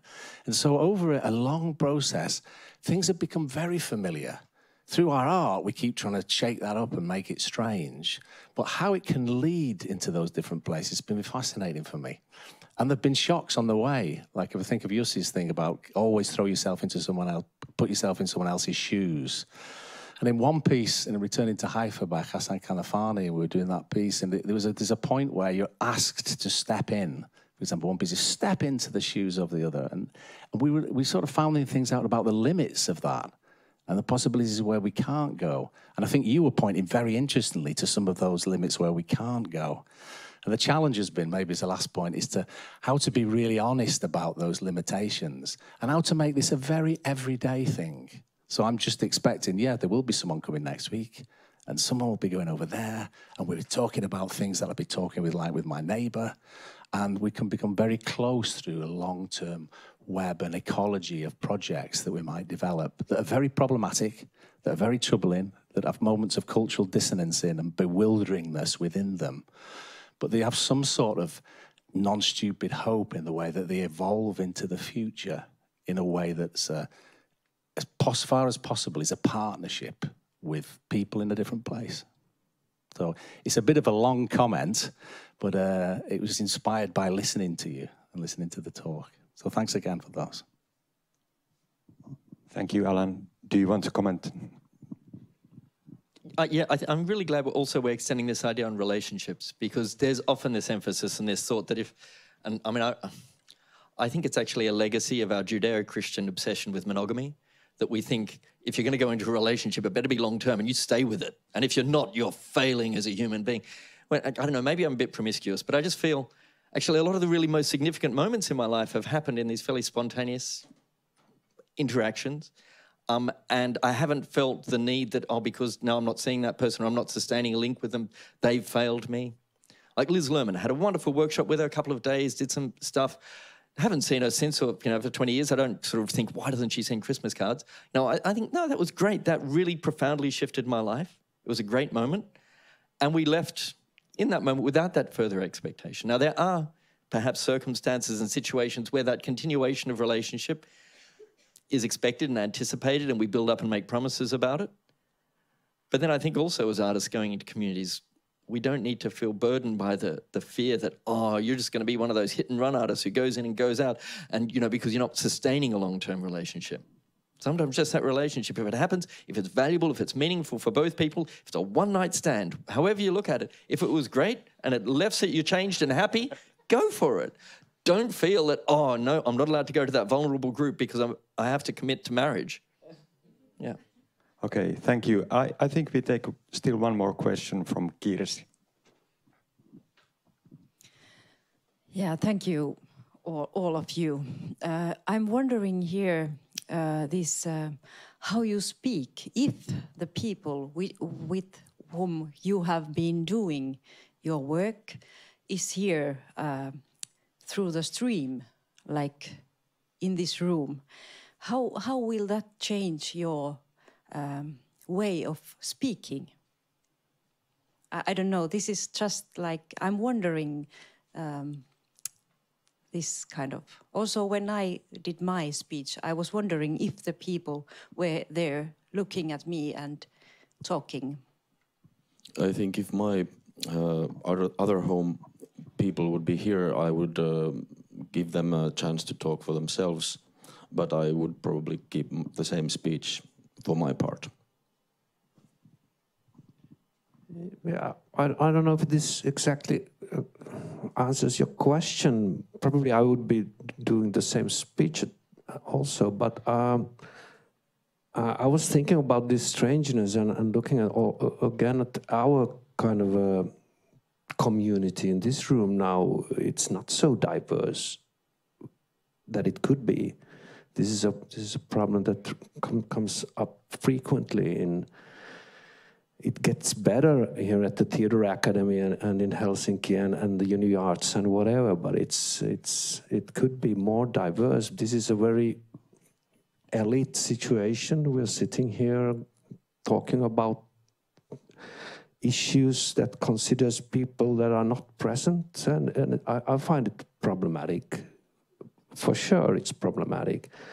Hazem could have been here, but he's in doing some TE-koulutus for the moment, so he could have been here. So he could be one Palestinian representative.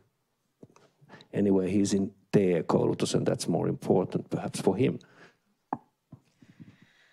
Yeah, this is a really important question, and I was thinking about it yesterday when I was trying to remind myself kind of about the facts that what will I say about Arup, that what place is it? And I was thinking in my head that, okay, what if I forget to say something that would be that important thing to say for those people who actually live there? what they would like to say about their home place. And then after that thought, I just kind of decided that, okay, I stay in the facts. I tell that when it was founded and why and from where the people come to there, and to show pictures that they're also facts, what is in the pictures. But when I think about it now again, it really comes, this is also what you said about that this is an elite situation, that it would be really kind of, this would be even greater if there actually, that we would know that there is people, if not here, at least there, that we could have some contact. If there is somebody, hello.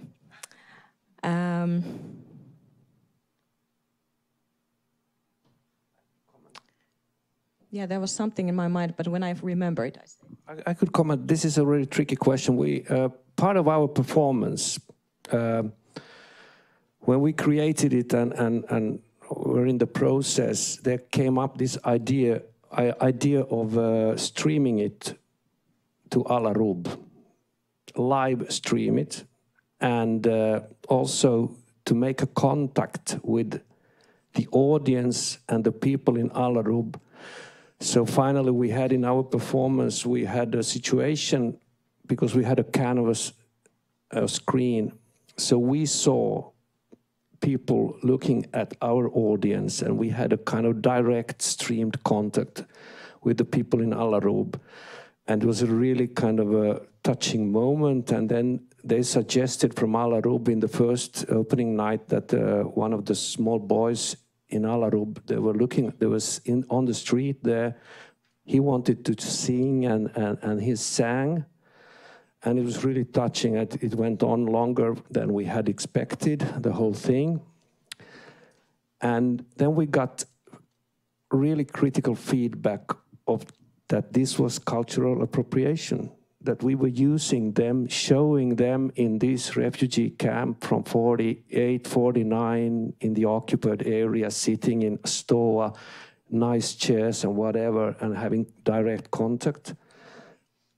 And at the same time, when I understand this, it was a suggestion that came from Alarub, because during this process we had constant contact with them, and we were having contact with the children over there, and we were kind of collecting material all the time. And at one point, Hazem's brothers suggested that couldn't we make a kind of live stream during your performance, because we are so much part of it.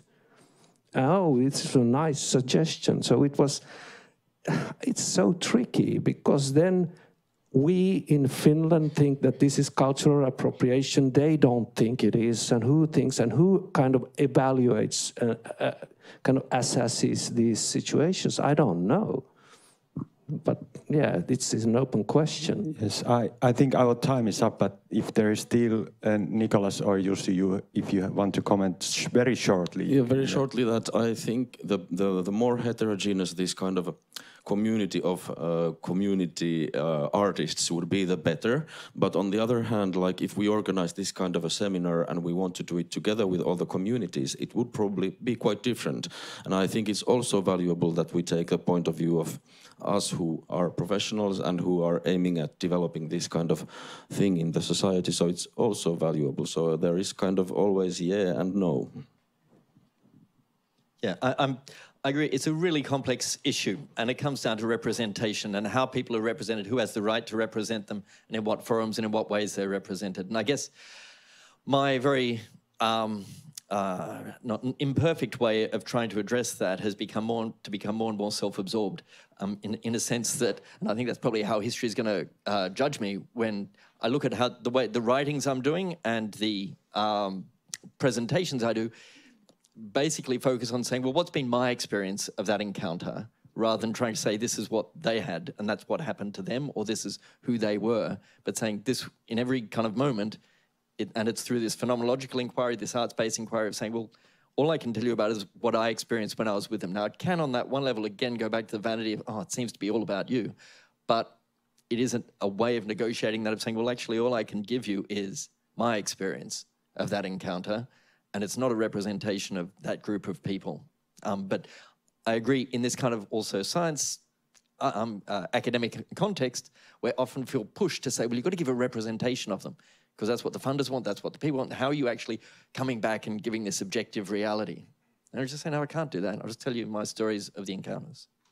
Okay, thank you, Nicholas, Jussi, Ville, and Helena, very much.